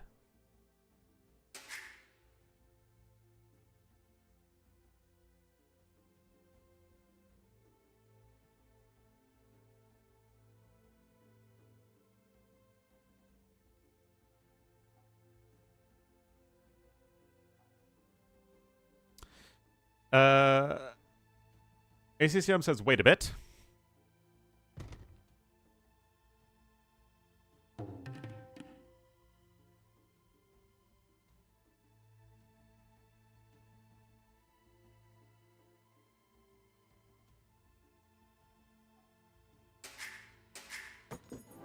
Comandante.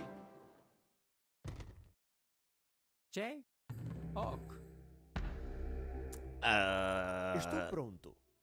Like, here's the thing, guys. ACCM is still stuck in feudal age. He's about to catch up in terms of resources, but he's still not there yet. That said, running has no vills on food. To be fair. And that is where getting pushed off the forge burches does hurt. But he only needs to get a few farms down.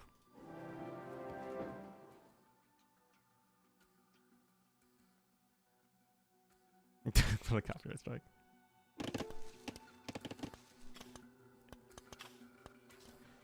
Alright, so hopefully it is good. Oh. It's funny. Like, people were so afraid that the Three Kingdoms civs would be so OP with their heroes, and it turns out the heroes are just boring and bad.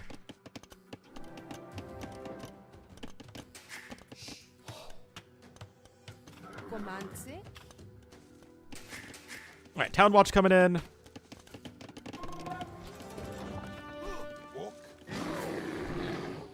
What? Cao Cao's the worst one. It's such a minor DPS buff for 1,000 resources.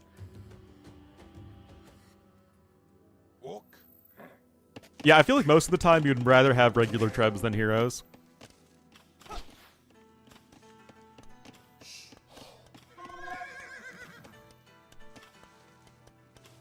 Soren? Is that the girlfriend of Sauron?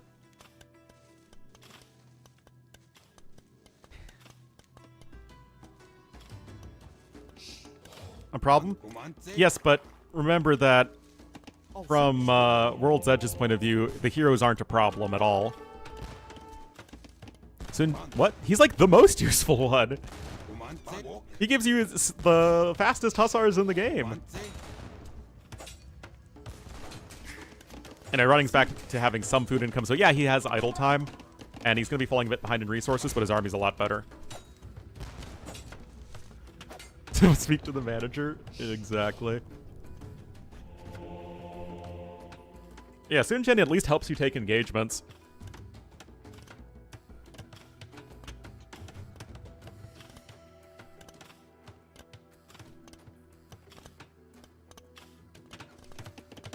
But nay. Alright, defensive watchtower here from ACCM. Make that double.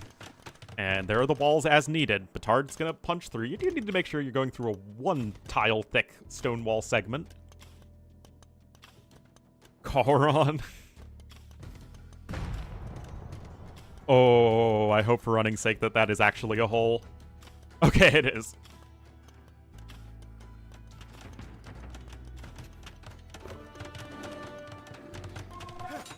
Alright, got a horse collar coming in as well. First, you want to pick up some relics as quickly as possible. One, because your eco is already stretched very thin. And two, you don't want Aztecs to get those relics. Oh, he's going to make like a rodent and go for it. Uh-oh. Uh-oh. Now, here's the thing, guys. Before Wheelbarrow, the organ gun is actually faster than a Vil. Which is making this kind of weird. Because you still have the minimum range. But 2 organ guns would have been awful. 1 organ gun is, like, I guess semi-manageable? It's already getting to be a wild game.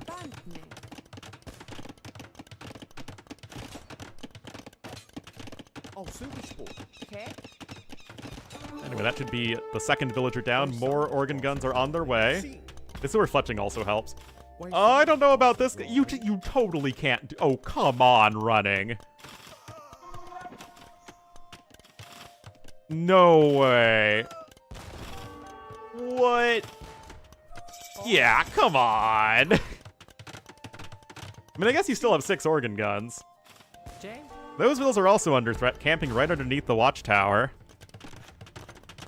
The double monastery is, of course, on the way. A 3rd defensive watchtower, all very necessary.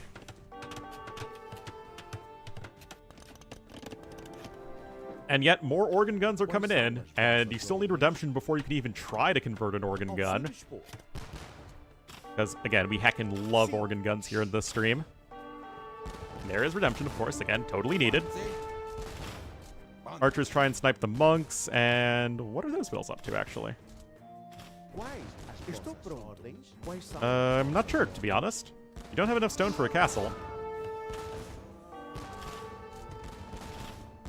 Are they gonna punch down the tower? Oh, man. How does running switch to light cav, Swarov? Don't you need food for that? Oh, I actually got the monk. I mean, he has 3 Vils on food, you know? And he doesn't have a barracks.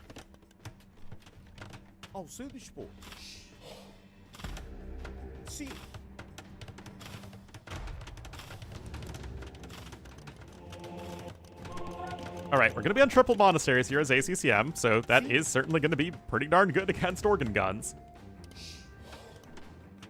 Atonement first thing on its way, though, for running. Repairs are coming in here as needed. That monk might be having a pretty bad day, too.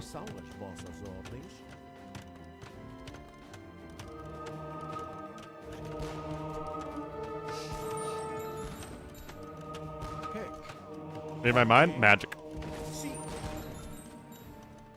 I'm a wizard.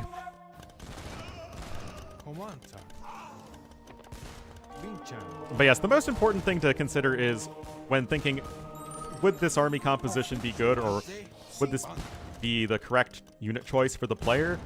Think, how do you get there? Is it viable to get there? And the answer is no.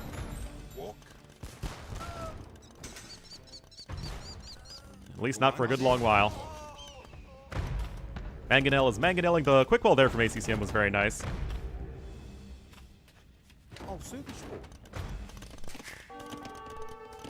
ACCM still yet to pick up his very first relic, though.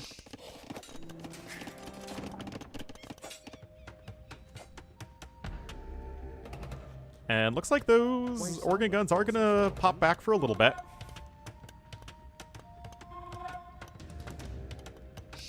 And there's going to be at least 2, and then maybe even all 3 relics going to be coming in for ACCM pretty soon, and that's going to be a big help, especially as the Aztecs.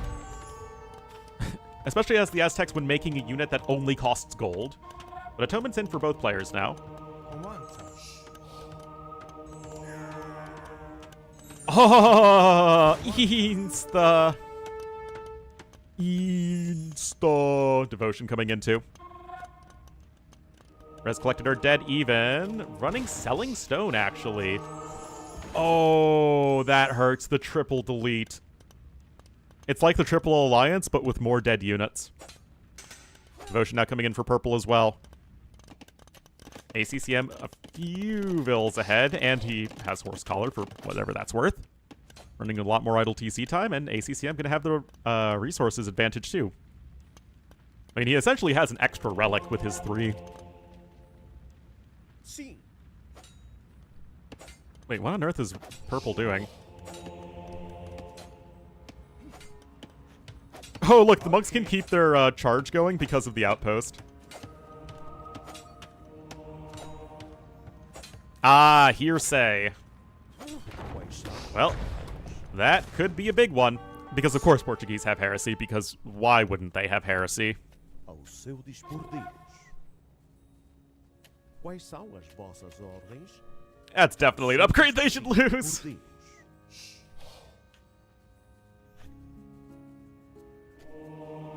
Oh, Insta! But still, heresy is usually decisive. Not always, but usually. The problem is these monks can't get away, man.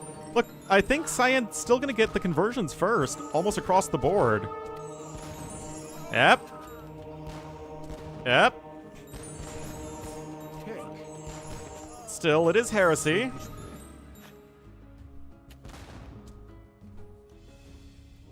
Why should lose? Well, like, over half the civs in the game, or around half the civs in the game, don't have heresy. It's not whether or not you're an elephant civ. Like, a significant amount of civs don't have heresy. And in general, civs that rely on very expensive units don't have heresy, of which elephants are some, but not all. Like Koreans not having heresy. Or Ethiopians not having heresy with their siege. Yeah, he clicks up. So there's going to be a bit of a window here where it's heresy versus no heresy, but also look at this, ACCM with his insane gold income. He's adding another monastery, and he can get heresy himself in just a moment. Cardinal, well, we all know that the Native American and Catholic holy men got along famously well together. Oh, Quais são as ordens? Por Deus. Fervor! but nay. I was playing AOC earlier, and I had to remember to not get fervor for my monks. Because it didn't do anything in AOC. Anyway, we're going to be on 5 monasteries here for the Aztec player. Running nowhere near Imperial Age. He's obviously spent so many more resources on things that weren't monks, aka organ guns. And if you look at the actual conversions at this point, it is 12-3? Holy cow. That's wild. That's it. The actual monk numbers are very low right now for ACCM. Monks with, it does affect monks with relics, but now it also affects monks without relics. All right, big boom there. Binchan. Bandme. Yeah, Fervor always gave Aztec monks HP. It was really the only time you ever researched it. All right, gonna be a forward castle here, and that is probably going to be decisive. That said, it's still 9 monks to 5. You do have some organ guns and a mangonel, potentially. Ao seu dispor. Sanctity. Still, I don't think there's going to be a way around block printing.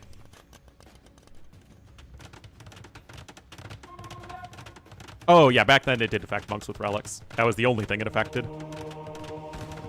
It's a bit of a screw-up. It's because monks with relics and monks without relics were different units. Yeah, castle does go in. Sure, you lost a couple vills in the process, but fundamentally, guys, we're looking at monks with block printing and a guy with trebuchets versus somebody who has neither of those things.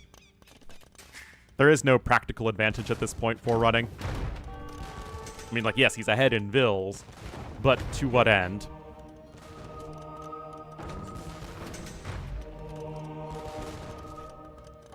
I mean, block printing is pretty darn good.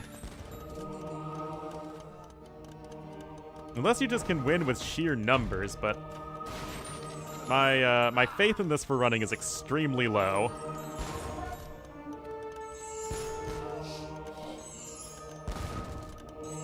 Like, extremely low. Trebs are happening here as well. Even a random chicken suit man. I'll say the sport. 4 monks to 4 with 8 more on the way. 22 to 7 conversions.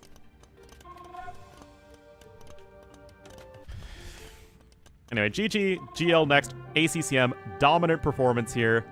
He made 2 more monks and, again, 22 conversions to 7.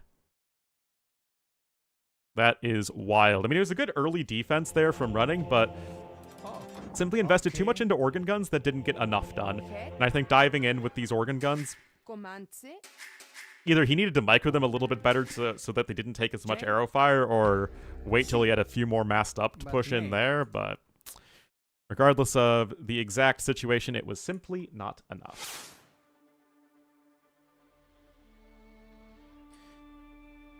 So, 3-0 on both of the sets today, actually. A little unfortunate, but such is life. But that's going to be it for today.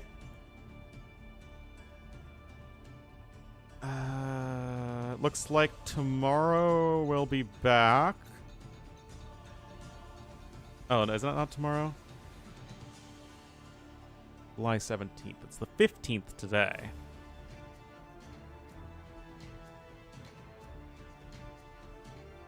All right, so not sure what we'll do tomorrow, but we'll see. We'll see. But that's going to be it, guys. Thank you so much for watching, and I'll see you guys next time.